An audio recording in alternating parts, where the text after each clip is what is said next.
السلام علیکم ورحمۃ اللہ وبرکاتہ نحمدہ ونصلی علی رسولہ الکریم اما بعد اعوذ باللہ من الشیطان الرجیم بسم اللہ الرحمن الرحیم رب اشرح لی صدری ویسر لی امری واحلل عقدۃ من لسانی یفقہوا قولی۔ الحمدللہ، اللہ تعالیٰ کا شکر و احسان ہے۔ اللہ تعالیٰ کی توفیق سے آج نیا سورہ شروع ہو رہا ہے، سورۃ النجم، سورہ نمبر 53 اور جز 27 سے ہے۔ یہ سورہ مکی سورہ ہے اور اس میں 62 آیات ہیں، 3 رکوع ہے اس میں۔ اس سورہ میں انشاءاللہ ہم دیکھیں گے آیت نمبر 1 سے 4 تک رسول صلی اللہ علیہ وسلم کے سچے ہونے پر اللہ تعالیٰ نے قسم کھائی، اور پھر آیت 5 سے 18 تک ہم دیکھیں گے جبریل علیہ السلام کا ذکر ہے، سدرۃ المنتہا کا ذکر ہے، اور اس بات کا بھی ہم دیکھیں گے کیا نبی صلی اللہ علیہ وسلم جب شب معراج پر گئے تھے تو آپ صلی اللہ علیہ وسلم کیا اللہ تعالیٰ کا دیدار کیے وہاں پر، تو وہ بھی انشاءاللہ ان آیتوں میں ہم دیکھیں گے۔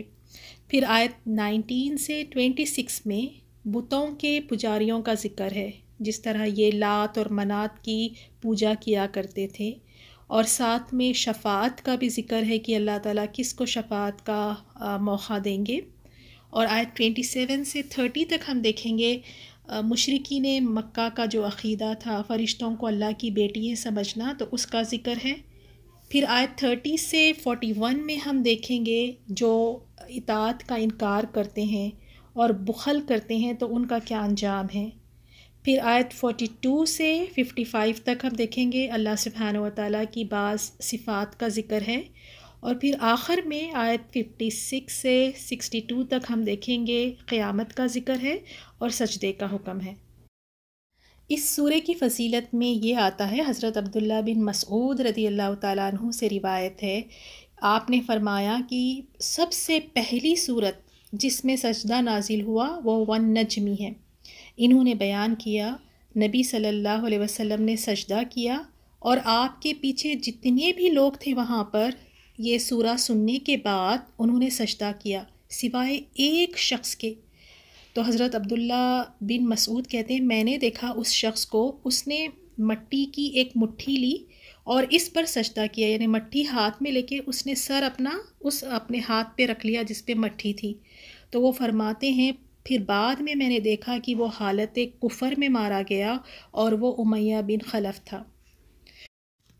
اور دوسری حدیث سے ہمیں یہ بھی پتہ چلتا ہے، حضرت زید بن ثابت رضی اللہ تعالیٰ عنہ کہتے ہیں میں نے اس سورت کی تلاوت آپ صلی اللہ علیہ وسلم کے سامنے کی، آپ صلی اللہ علیہ وسلم نے اس میں یعنی سنا، اس سورہ کی تلاوت کو سنا لیکن اس میں سجدہ نہیں کیا۔ صحیح بخاری کی حدیث ہے۔ تو اس سے ہمیں یہ پتہ چلا، اس کا یہ مطلب ہوا کہ سجدہ کرنا، سجدہ تلاوت کرنا مستحب ہے، فرض نہیں ہے۔ اگر کبھی چھوڑ بھی دیا جائے، یعنی کبھی کبھار چھوڑ دیا جائے تو جائز ہے، لیکن ایسے نہیں کہ ہر بار سجدہ تلاوت کو آپ اگنور کر رہے ہیں اور ہر بار اس کو چھوڑ رہے ہیں، اس طرح نہیں۔ اگر کبھی کبھار چھوڑ دیں تو جائز ہے۔ اب تھوڑا سا ہم دیکھ لیتے ہیں کہ سجدہ تلاوت ہم کس طرح کریں۔ یہ بالکل اسی طرح کا سجدہ ہے جس طرح ہم نماز میں سجدہ کرتے ہیں، یعنی جب آپ قرآن کی تلاوت سن رہے ہیں یا آپ قرآن کی تلاوت کر رہے ہیں اور اس میں سجدے کی آیت آ جاتی ہے تو آپ نے تکبیر کہنا ہے اللہ اکبر اور پھر سجدہ کرنا ہے۔ اور یہ ایک ہی سجدہ ہے، 2 سجدے نہیں کریں گے، اس میں ایک ہی سجدہ کریں گے، اور اس میں 2 دعائیں بتائی گئی ہیں، حصن المسلم کی کتاب میں آپ کو مل جائیں گی۔ اگر یہ سجدہ تلاوت کی دعائیں آپ کو یاد نہیں ہیں تو آپ وہی تسبیحات پڑھ سکتے ہیں جو ہم نماز کے سجدے میں پڑھتے ہیں، یعنی سبحان ربی الاعلیٰ پڑھ سکتے ہیں۔ تو یہ ایک ہی سجدہ ہے، اور یہ سجدہ کرنے کے بعد سلام نہیں پھیریں گے۔ ایک دعا میں آپ کو یہاں بتاتی ہوں حصن المسلم سے سجدہ تلاوت میں پڑھنے کی۔ سجد وجہی للذی خلقہ وشق سمعہ وبصرہ بحولہ وقوتہ فتبارک اللہ احسن الخالقین۔ اس کا ترجمہ یہ ہے، میرا چہرہ اس ذات کے لیے سجدہ ریز ہے جس نے اس کو پیدا کیا، اور وہ اپنی طاقت اور قوت سے سماعت اور اس کو بصارت دی، یعنی اس کے کان اور ناک بنائے، اور دوسری دعا بھی ہے، حصن المسلم میں مل جائے گی، جیسے میں نے ابھی کہا اگر دونوں دعائیں یاد نہ ہوں تو سبحان ربی الاعلیٰ بھی پڑھ سکتے ہیں۔ تو چلیں پہلی آیت کی طرف آتے ہیں۔ ون نجمی قسم ہے ستارے کی، نجم ستارے کو کہتے ہیں، اذا جب ہوا وہ گرتا ہے، تارے کی قسم جب وہ گرتا ہے یا وہ جب غائب ہونے لگے۔ دیکھیں ہم ہر بار جب بھی قسم کی بات آ رہی ہے، اس بات کو یہاں ہر بار واضح کرتے جا رہے ہیں، اللہ سبحانہ و تعالی خالق ہے، وہ اپنی مخلوق میں سے جس کی چاہے قسم کھا سکتے ہیں۔ اسی لیے ہم قرآن میں دیکھتے ہیں اللہ تعالیٰ کہیں سورج کی قسم کھائے ہیں، کہیں چاند کی، کہیں ستاروں کی۔ تو اللہ تعالیٰ خالق ہے، وہ جس کی چاہے قسم کھا سکتے ہیں، مگر مخلوق کو یعنی جیسے ہم ہیں تو ہمیں صرف اور صرف اللہ تعالیٰ کی ہی قسم کھانی چاہیے۔ اللہ تعالیٰ کی قسم اور اللہ تعالیٰ کی صفات کی قسم، یعنی اللہ تعالیٰ کے جو پیارے پیارے نام ہیں، جو صفات ہیں، ان کی قسم کھا سکتے ہیں۔ مثال کے طور پہ جیسے رسول صلی اللہ علیہ وسلم کہا کرتے تھے، اس ذات کی قسم جس کے ہاتھ میں میری جان ہے۔ تو اللہ تعالیٰ کی نام کی اور اس کی صفات کی ہم قسم کھا سکتے ہیں، کیونکہ اگر غیر اللہ کی قسم کھائی، وہ چاہے کوئی نبی کی ہی قسم کیوں نہ ہو، کوئی ولی کی کیوں نہ ہو، ماں باپ کی کیوں نہ ہو، کسی کی بھی قسم کھانا یہ شرک ہے، اور ہم سب جانتے ہیں کہ شرک کتنا بڑا گناہ ہے۔ تو یہ بھی بہت کم لوگ ہیں جو اس چیز سے پرہیز کرتے ہیں، ورنہ اٹھتے بیٹھتے کبھی ماں کی قسم کھا رہے ہیں، کبھی کسی کے سر کی قسم کھا رہے ہیں، کبھی اولاد کی قسم کھا رہے ہیں، یہ شرک ہے۔ تو اللہ تعالیٰ ہمیں اس سے محفوظ رکھے۔ تو یہاں اللہ سبحانہ و تعالیٰ ستارے کی قسم کھا رہے ہیں جب وہ غائب ہونے لگے۔ کب غائب ہوتے ہیں ستارے؟ جب سحر نمودار ہوتی ہے، جیسے ہی فجر آپ دیکھیں صبح کا وقت ہوتا ہے تو اس وقت پہ ستارے غائب ہونے لگتے ہیں۔ اور دوسرا اس کا معنی یہ بھی ہے کہ اس سے وہ ستارے مراد ہے جس سے شیاطین کو مارا جاتا ہے۔ جن اور شیاطین یہ آسمانوں پر جاتے ہیں، چڑھنے کی کوشش کرتے ہیں وہاں سے خبریں سننے کے لیے، تو جب یہ جاتے ہیں تو ان پر ستارہ پھینک کر مارا جاتا ہے، تو یہ وہ ستارہ ہے۔ تو اس طرح دونوں بھی تفسیر اس کی آئی ہے۔ اور اللہ تعالیٰ اب جس بات کے لیے جس بات پر قسم کھائی وہ یہ بات ہے، ما ضل نہیں بہکا، صاحبکم تمہارا ساتھی، وما غوا اور نہ وہ بھٹکا۔ دیکھیں یہ جواب قسم ہے، صاحبکم یعنی تمہارا ساتھی کہہ کر اللہ تعالیٰ نے رسول صلی اللہ علیہ وسلم کی صداقت کو واضح کر دیا۔ یہ بتا دیا کہ نبوت سے پہلے 40 سال اس نے تمہارے ساتھ تمہارے درمیان گزارے ہیں، اس کے دن اور رات کے تمام معاملات تمہارے سامنے تھے، اس کا اخلاق اور کردار تم اچھی طرح جانتے پہچانتے تھے، اور تم خود اس کو امانت دار کہتے تھے، تم صادق کہتے تھے۔ پھر جیسے ہی یہ شخص نے نبوت کا دعویٰ کیا تو تم کس طرح پھر کہتے ہو کہ یہ شخص جھوٹ کہتا ہے، کیونکہ وہ رسول صلی اللہ علیہ وسلم کو بہت اچھی طرح جانتے تھے۔ 40 سال کوئی کم وقت نہیں ہوتا کسی کو پہچاننے کے لیے، اور آپ کے ساتھ اٹھنا بیٹھنا سب کچھ تو یہ رسول صلی اللہ علیہ وسلم کے ساتھ کیا کرتے تھے۔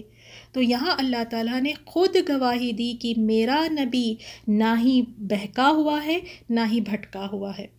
اور دیکھیں دلال کہتے ہیں اس شخص کو جو بغیر علم کے غلط راستے پر چلے، علم نہیں ہے اس کے پاس، کوئی ایسی پروف نہیں ہے، کوئی دلیل نہیں ہے، بس وہ چلتا جا رہا ہے۔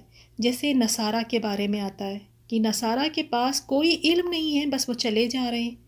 اور اسی طرح غوا کہتے ہیں اس شخص کو جس کے پاس علم ہے، وہ جانتا ہے لیکن جانتے بوجھتے ہوئے بھی وہ کیا کرتا ہے کہ حق کو انکار کرتا ہے، حق سے دور رہتا ہے، تو اس کو کہتے ہیں پھر غوا۔ یعنی جیسے یہودی لوگ تھے، یہودیوں کا طریقہ کیا تھا، یہ سب جانتے تھے، ان کی کتابوں میں رسول صلی اللہ علیہ وسلم کے بارے میں سب کچھ لکھا تھا، لیکن یہ علم رکھنے کے بعد، جاننے کے باوجود بھی انہوں نے اس بات کو چھپا لیا اور اس پر عمل نہیں کیا۔ تو یہاں اللہ تعالیٰ نے بتا دیا نہ ہی میرا نبی بہکا ہوا ہے نہ ہی میرا نبی بھٹکا ہوا ہے۔ اور دیکھیں ہم نے پچھلی آیتوں میں دیکھا ہے کس طرح وہ رسول صلی اللہ علیہ وسلم کو کہا کرتے تھے کہ یہ قرآن آپ نے خود گھڑ لیا ہے، یہ قرآن آپ اپنی خودی سے لاتے ہیں اور آپ کہتے ہیں کہ یہ رب کی طرف سے ہیں۔ تو اللہ تعالیٰ نے اس بات کو بھی یہاں کلیئرلی بتا دیا، وَمَا يَنْطِقُ، اور نہیں وہ بولتا، عَنِ الْهَوَىٰ، اپنی خواہش سے، یعنی کوئی بھی بات یہ نبی اپنی خواہش یا اپنی کوئی غرض سے نہیں فرماتا۔ ایسا نہیں ہے کہ جو دل میں آیا جب مرضی چاہے اپنی خودی سے کوئی بات کہہ رہا ہے، اس طرح نہیں ہے، بلکہ بات کیا ہے، ان ہوا، بلکہ نہیں ہے، ہوا وہ، الا مگر، وحی وحی، یوہا کی بھیجی جاتی ہے اس کی طرف، یعنی یہ قرآن تو صرف وحی ہے جو اس کی طرف نازل کی جاتی ہے، بلکہ آپ صلی اللہ علیہ وسلم جو بھی فرماتے ہیں وہ ہے جس کا آپ کو حکم دیا گیا ہے، اور جو آپ کو حکم ملتا ہے وہی آپ بغیر کوئی کمی پیشی کے بندوں تک پہنچا دیتے ہیں۔ آپ صلی اللہ علیہ وسلم اپنی خواہش سے، اپنی خودی سے کچھ نہیں کہتے، اور نہ ہی اس میں کوئی کمی کرتے ہیں اور نہ ہی اس پہ کوئی زیادتی کرتے ہیں، جس طرح آپ کے پاس آیا اسی طرح آپ لوگوں تک پہنچا دیتے ہیں۔ اسی طرح ایک حدیث میں ہے، حضرت عبداللہ بن عمر رضی اللہ تعالیٰ عنہ سے روایت ہے کہ وہ کہتے ہیں کہ میں رسول صلی اللہ علیہ وسلم سے سننے والی ہر بات کو لکھ لیتا تھا تاکہ اسے حفظ کر سکوں۔ قریش کے لوگوں نے مجھے منع کیا اور کہا کہ تم رسول صلی اللہ علیہ وسلم سے سننے والی ہر بات کو لکھ لیتے ہو، حالانکہ رسول صلی اللہ علیہ وسلم تو ایک بشر ہے، انسان ہے، آپ بھی ناراضگی کے عالم میں کبھی گفتگو فرماتے ہیں اور کبھی خوشحال بھی ہوتے ہیں، خوشی کی حالت میں بھی ہوتے ہیں، تو میں بس لکھنے سے رک گیا، اور پھر میں نے اس کا ذکر رسول صلی اللہ علیہ وسلم کی خدمت میں کیا، تو آپ صلی اللہ علیہ وسلم نے فرمایا کہ اکتب، لکھ لیا کرو، اس ذات پاک کی قسم جس کے ہاتھ میں میری جان ہے، میرے منہ سے حق کے سوا اور کوئی بات نہیں نکلتی۔ اسے مسند احمد سے روایت کیا گیا۔ اب نیکسٹ آیتوں میں اللہ سبحانہ وتعالیٰ نے رسول صلی اللہ علیہ وسلم کے بارے میں فرمایا ہے کہ آپ لوگوں کے پاس جو قرآن لے کر آئے ہیں اسے آپ کو اس نے سکھایا۔ کس نے سکھایا؟ آیت نمبر 5، علمہ، اس کو سکھایا، کس نے؟ شدید القوا، جو مضبوط ہے، القوا قوتوں والا ہے، یہاں پر مراد جبریل علیہ السلام ہے، کیونکہ جبریل علیہ السلام ہی اللہ تعالیٰ کے حکم سے اللہ تعالیٰ کا پیغام وحی لے کر رسول صلی اللہ علیہ وسلم کے پاس آتے تھے، تو یہاں جبریل علیہ السلام کی صفت بتائی گئی، وہ زبردست ہیں اور قوتوں والے ہیں۔ سورۃ التکویر میں بھی اللہ تعالیٰ نے جبریل علیہ السلام کا ذکر فرمایا، اِنَّهُ لَقَوْلُ رَسُولٍ کریم، بے شک یہ قرآن رسول یعنی جبریل علیہ السلام اعلیٰ مقام کی زبان کا پیغام ہے، ذی قوت عند ذی العرش مکین، جو صاحب قوت ہے، عرش والے کے نزدیک بلند مرتبہ ہے، مطاع ثم امین، وہاں آسمانوں میں اس کی بات مانی جاتی ہے اور امانت دار ہے۔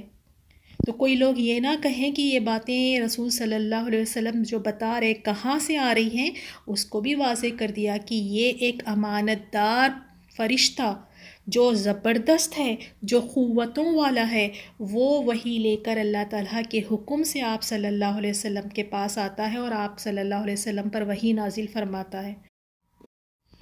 آیت نمبر 6، ذو مرتن، جو نہایت طاقت والا ہے، فاستویٰ، سو وہ سیدھا کھڑا ہو گیا، یعنی جبریل علیہ السلام اپنی اصل صورت میں نظر آئے اور وہ سیدھے کھڑے ہو گئے، یعنی جبریل علیہ السلام سیدھے کھڑے ہو گئے، اور جب دیکھا تو وہ کس طرح نظر آ رہے تھے، وہ ہوا، اور وہ بالافق الاعلیٰ، آسمان کے بلند کناروں پر تھے۔ جب جبریل علیہ السلام سیدھے ہو کر کھڑے ہو گئے تو آسمان کے سارے کنارے ڈھک گئے۔ عبداللہ بن مسعود رضی اللہ تعالیٰ عنہ سے روایت ہے، رسول صلی اللہ علیہ وسلم نے جبریل علیہ السلام کو ان کی اصلی صورت میں دیکھا، ان کے 600 پر ہے، اور ان میں سے ہر پر نے افق کو گھیر رکھا ہے، وہ سارے پروں سے آسمان کے سارے کنارے ڈھک گئے تھے کہ کچھ اور نہیں نظر آتا تھا، اور فرمایا ان کے پر سے ایسے رنگا رنگ موتی اور یاقوت گرتے ہیں جنہیں اللہ تعالیٰ ہی بہتر جانتا ہے۔ 600 پر، اور امیجن کریں کہ کس طرح اس پر سے یاقوت اور موتی جھڑ رہے ہیں اور گر رہے ہیں۔ سبحان اللہ، جبریل علیہ السلام بہت ہی زیادہ خوبصورت اور بہت ہی زیادہ قوتوں والے ہیں۔ اور مسند احمد کی دوسری حدیث میں بھی ہے، آپ صلی اللہ علیہ وسلم نے جبریل علیہ السلام سے فرمایا کہ وہ آپ کو اپنی اصل شکل و صورت دکھائیں۔ جبریل علیہ السلام نے کہا کہ آپ اللہ تعالیٰ سے دعا کریں، تو آپ صلی اللہ علیہ وسلم نے اللہ تعالیٰ سے دعا کی تو تب مشرق کی طرف سے ایک سیاہی نمودار ہوئی جس نے بلند ہونا اور پھیلنا شروع کر دیا۔ نبی صلی اللہ علیہ وسلم نے جب اسے دیکھا تو بے ہوش ہو گئے، تو جبریل علیہ السلام آپ کے پاس آئے اور انہوں نے آپ کو ہوش میں لانا اور آپ کی باچھوں سے لعاب دہن صاف کرنا شروع کر دیا۔ یہ مسند احمد کی حدیث ہے۔ پھر اس کے بعد دیکھیں نیکسٹ آیت میں، ثم پھر دنا وہ قریب ہوا، فتدلا اور اتر آیا، فکانا تو وہ ہو گیا، قابا بقدر قوسینی 2 کمانوں کے، او بلکہ ادنا اس سے بھی زیادہ قریب، تو وہ ہو گیا 2 کمانوں کے فاصلے پر بلکہ اس سے بھی کم۔ جبریل علیہ السلام محمد صلی اللہ علیہ وسلم کے اتنے قریب آئے، جب زمین پر نازل ہوئے تو اس قدر قریب ہوئے کہ ان کے اور محمد صلی اللہ علیہ وسلم کے درمیان کا فاصلہ 2 کمانوں کے برابر تھا، یا او ادنا بلکہ اس سے بھی کم۔ آیت نمبر 10، فَأَوْحَا پھر اس نے وحی پہنچائی، یعنی جبریل علیہ السلام نے وحی پہنچائی، اِلیٰ طرف عبدہ اس کے بندے کی طرف، ما جو اوحا وحی پہنچائی، تو پھر اس نے وحی پہنچائی اس اللہ کے بندے کی طرف جو وحی پہنچائی، یعنی جو وحی دیکھ کر اللہ تعالیٰ نے جبریل علیہ السلام کو بھیجا تھا وہ وحی آپ نے رسول صلی اللہ علیہ وسلم تک پہنچا دی۔ تو رسول اللہ صلی اللہ علیہ وسلم نے 2 مرتبہ جبریل علیہ السلام کو ان کی اصل شکل میں دیکھا تھا، ایک تو یہاں پر اور دوسرا جب آپ معراج کی رات میں دیکھا تھا، جب آپ معراج پر گئے تھے تو وہاں پر آپ نے جبریل علیہ السلام کو ان کی اصل شکل و صورت میں دیکھا تھا۔ آیت نمبر 11، ما کذبا نہیں کذبا جھوٹ بولا، الفؤاد دل نے، یعنی رسول صلی اللہ علیہ وسلم کے دل نے، ما جو کچھ رعا اس نے دیکھا، دل نے جھوٹ نہیں کہا جسے پیغمبر نے دیکھا۔ آیت 12، کیا تم جھگڑا کرتے ہو اس پر جو پیغمبر دیکھتے ہیں؟ یعنی نبی صلی اللہ علیہ وسلم نے جبریل علیہ السلام کو اصل شکل میں دیکھا ہے، ان کے 600 پر ہے، ایک پر مشرق و مغرب کے درمیان فاصلہ جتنا تھا۔ اس کو آپ صلی اللہ علیہ وسلم کے دل نے جھٹلایا نہیں، بلکہ آپ صلی اللہ علیہ وسلم نے اللہ تعالیٰ کی اس عظیم قدرت کو تسلیم کیا۔ انشاءاللہ تعالیٰ آگے کی آیتوں میں ہم دیکھیں گے رسول اللہ صلی اللہ علیہ وسلم ایک اور مرتبہ جبریل علیہ السلام کو ان کی اصل شکل میں دیکھے تھے، اور وہ کہاں دیکھے تھے، سدرۃ المنتہا کیا ہے، جنت الماوا کیا ہے، انشاءاللہ ہم اگلی آیتوں میں دیکھیں گے۔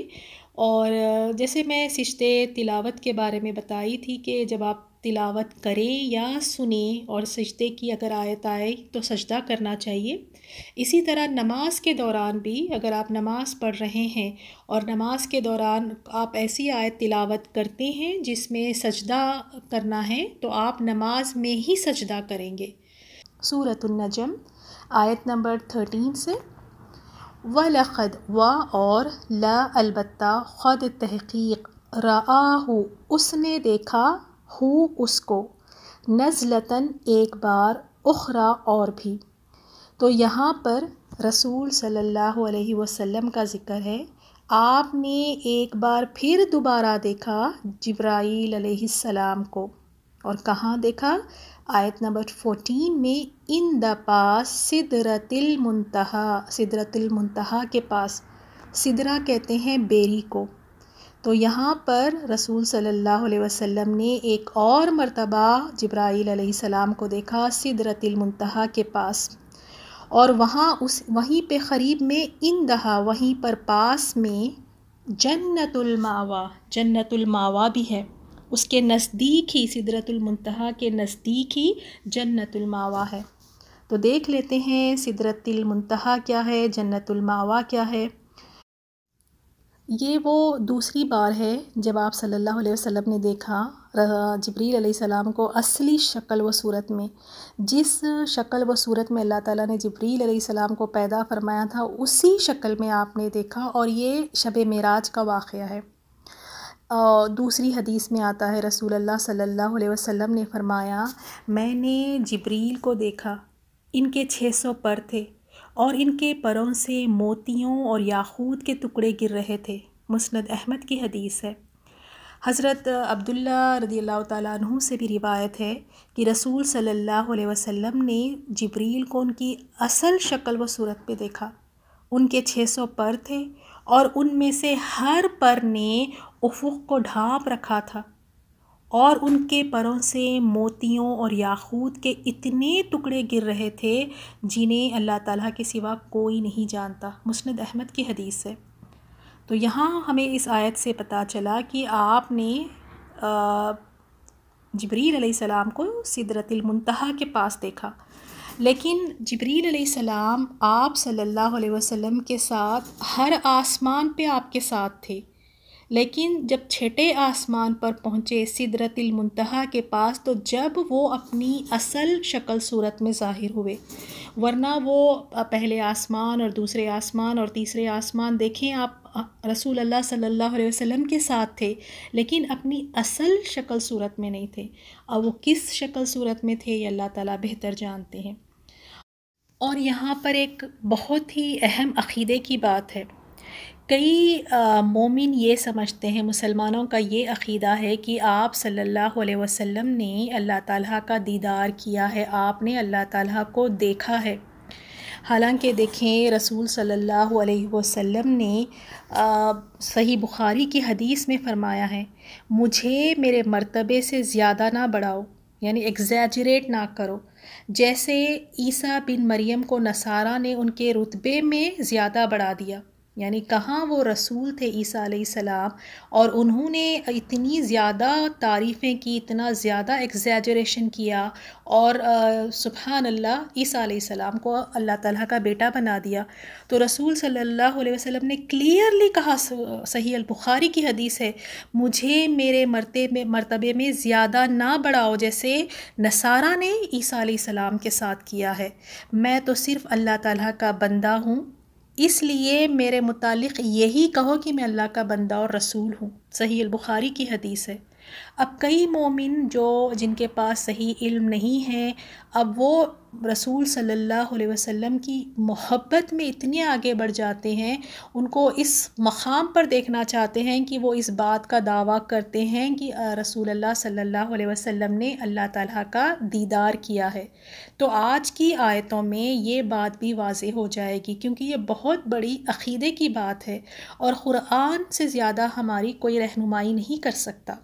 تو دیکھیں عائشہ رضی اللہ تعالیٰ عنہ کی حدیث ہے، مسروق فرماتے ہیں، یہ عائشہ رضی اللہ تعالیٰ عنہ کے پاس آئے اور انہوں نے عرض کی، ام المومنین، کیا حضرت محمد صلی اللہ علیہ وسلم نے اپنے رب کا دیدار فرمایا تھا؟ تو عائشہ رضی اللہ تعالیٰ عنہ نے فرمایا، سبحان اللہ، تمہاری بات سن کر میرے رونگٹے کھڑے ہو گئے ہیں، تمہیں وہ 3 باتیں کیوں یاد نہیں کہ ان کے بارے میں جو بھی تم سے بیان کرے وہ جھوٹ بولتا ہے؟ تو ذرا ہم بھی توجہ سے سن لیں وہ کون سی 3 باتیں ہیں۔ اگر کوئی بھی یہ 3 باتوں کا دعویٰ کرتا ہے، یہ 3 باتیں کہتا ہے، تو وہ جھوٹ بولتا ہے، وہ جھوٹا ہے۔ تو فرمایا، جو شخص تم سے یہ بیان کرے، عائشہ رضی اللہ تعالیٰ عنہ نے کہا، جو بھی تم سے کہے حضرت محمد صلی اللہ علیہ وسلم نے اپنے رب کا دیدار کیا ہے، تو وہ جھوٹ بولتا ہے۔ سبحان اللہ۔ اور اس کی دلیل آپ نے یہ فرمائی عائشہ رضی اللہ تعالیٰ عنہ نے سورۃ الانعام کی آیت نمبر 103 میں، لا تدرکہ الابصار، نگاہیں اس کا ادراک نہیں کر سکتی، وَهُوَ يُدْرِكُ الْأَبْصَارَ، وہ نگاہوں کا ادراک کر سکتا ہے۔ یعنی یہ آنکھیں، یہ نگاہیں اللہ تعالیٰ کو نہیں دیکھ سکتی. اس دنیا کی آنکھوں سے اللہ تعالیٰ کا دیدار نہیں کیا جا سکتا. یہ تو جنت کی سب سے بڑی نعمت ہے جو جنتیوں کو عطا فرمائیں گے اللہ تعالیٰ. اللہ تعالیٰ کا دیدار جنت کی تمام نعمتوں میں سے سب سے بڑی نعمت، جسے جنتی خود بھی پا کر خوش ہو جائیں گے، اللہ تعالیٰ کا دیدار کر کے خوش ہو جائیں گے. اللہم جعلنا منہم. اللہ تعالیٰ ہمیں بھی ان خوش نصیبوں میں شامل کر دے جو اپنے رب کو دیکھیں گے، رب کا دیدار کریں گے. تو ان آنکھوں سے تو دیکھنا بالکل ناممکن ہے، امپاسبل ہے، یہاں دیکھ ہی نہیں سکتے. دیکھیں موسیٰ علیہ السلام نے بھی اللہ تعالیٰ سے کہا تھا کہ میں آپ کو دیکھنا چاہتا ہوں. اللہ تعالیٰ نے کیا کہا تھا؟ اے یا موسیٰ تم مجھے نہیں دیکھ سکتا. تو اللہ تعالیٰ کا دیدار کسی نے نہیں کیا. اگر کوئی کہتا ہے کہ محمد صلی اللہ علیہ وسلم نے اللہ تعالیٰ کا دیدار کیا ہے، دیکھا ہے، تو وہ جھوٹ بولتا ہے. عائشہ رضی اللہ تعالیٰ عنہا کی حدیث ہے یہ. اور دیکھیں اللہ سبحانہ و تعالیٰ نے واضح طریقے سے سورۃ الشورى میں بتا دیا. اللہ تعالیٰ نے فرما دیا وَمَا كَانَ لِبَشَرٍ أَن يُكَلِّمَهُ اللَّهُ إِلَّا وَحْيًا أَوْ مِنْ وَرَاءِ حِجَابٍ. اللہ تعالیٰ نے بتا دیا، فرما دیا، اور کسی آدمی کے لیے ممکن نہیں کہ اللہ اس سے بات کرے گا مگر دو طریقے ہیں جس سے اللہ تعالیٰ بات کرتا ہے: الہام کے ذریعے، وحی کے ذریعے، یا پھر پردے کے پیچھے. اور جو تم سے یہ کہے کہ آپ جانتے تھے، یعنی آپ صلی اللہ علیہ وسلم جانتے تھے کہ کل کیا ہونے والا ہے، یعنی آپ صلی اللہ علیہ وسلم کو غیب کا بھی علم تھا، تو وہ جھوٹ بولتا ہے. آپ صلی اللہ علیہ وسلم کو اتنا ہی غیب کا علم تھا جتنا اللہ تعالیٰ نے آپ کو بتایا تھا. اس سے زیادہ آپ کو غیب کی باتیں نہیں پتہ تھی. اور یہ بھی آج کل عقیدے میں اتنی بڑی خرابی ہے، لوگ سمجھتے ہیں رسول اللہ صلی اللہ علیہ وسلم عالم الغیب ہے. یہ اللہ تعالیٰ کی صفت ہے، یہ صرف اللہ تعالیٰ کے پاس ہی ہے. ساری غیب کے خزانے، غیب کا علم سب اللہ تعالیٰ کو پتہ ہے. اور اس پر عائشہ رضی اللہ تعالیٰ عنہ نے جو دلیل بتائی ہے وہ سورۃ اللقمان کی ہے، جس کا ترجمہ یہ ہے: اور بے شک اللہ ہی کو قیامت کا علم ہے، اور وہی ہے جو آسمان سے پانی برساتا ہے، اور وہی جانتا ہے جو ماؤں کے پیٹ میں ہے. تو یعنی اگر کوئی یہ دعویٰ کرے کہ رسول صلی اللہ علیہ وسلم عالم الغیب ہے تو وہ بھی جھوٹ کہتا ہے. ہاں غیب کی باتیں کچھ پتہ تھی، لیکن وہ آپ کو اللہ تعالیٰ نے جتنی بتائی تھی اس سے زیادہ نہیں. اور پھر جب تیسری بات فرمایا کہ اگر کوئی یہ کہے تم سے تو وہ بھی جھوٹا ہے. اگر کوئی یہ کہے کہ محمد صلی اللہ علیہ وسلم نے دین کی کچھ باتوں کو چھپایا ہے تو وہ بھی جھوٹ بولتا ہے. اور انہوں نے پھر عائشہ رضی اللہ تعالیٰ عنہا نے سورۃ المائدہ کی یہ آیت تلاوت فرمائی: یا ایھا الرسول بلغ ما انزل الیک من ربک. اے رسول، جو آپ کی رب کی طرف سے آپ پر نازل ہوا ہے وہ سب لوگوں کو پہنچا دیں. تو دیکھیں یہ ہمیں واضح حدیث سے پتہ چلتا ہے، مسند احمد کی حدیث ہے، عائشہ رضی اللہ تعالیٰ عنہا کی حدیث ہے کہ آپ صلی اللہ علیہ وسلم نے اللہ کا دیدار نہیں کیا. اور دوسری حدیث میں بھی ہے، امام احمد رحمہ اللہ نے مسروق سے یہ بھی روایت کیا ہے: میں حضرت عائشہ رضی اللہ تعالیٰ عنہ کی خدمت میں حاضر تھا. میں نے عرض کی کیا اللہ تعالیٰ نے یہ نہیں فرمایا وَلَقَدْ رَآهُ بِالْأُفُقِ الْمُبِينِ، یعنی بے شک انہوں نے اس کو آسمان کے کھلے کنارے پر دیکھا ہے. تو کچھ لوگ یہ سمجھتے ہیں کہ یہ جو رسول اللہ صلی اللہ علیہ وسلم نے آسمان کے کنارے پر دیکھا تھا جس سے سارا آسمان بھر گیا تھا، وہ جبریل علیہ السلام نہیں، وہ اللہ تعالیٰ تھے، اور یہ بالکل غلط ہے. تو عائشہ رضی اللہ تعالیٰ عنہا نے جواب دیا، حضرت عائشہ نے کہا کہ امت میں سے سب سے پہلے میں نے اس بارے میں سوال کیا تھا. عائشہ رضی اللہ تعالیٰ عنہا نے خود رسول صلی اللہ علیہ وسلم سے اس بارے میں پوچھا تھا کہ جو آپ نے دیکھا تھا وہ کون تھے. تو آپ صلی اللہ علیہ وسلم نے جواب دیا یہ جبریل ہے. آپ نے جبریل علیہ السلام کو ان کی اصلی شکل و صورت میں صرف 2 بار دیکھا تھا. آپ نے انہیں آسمان سے زمین پر اترتے ہوئے اس طرح دیکھا کہ ان کے جسم کی عظمت نے، یعنی اتنا بڑا جسم تھا، جسم کی عظمت نے آسمان و زمین کے درمیان کے خلا کو بھر رکھا تھا.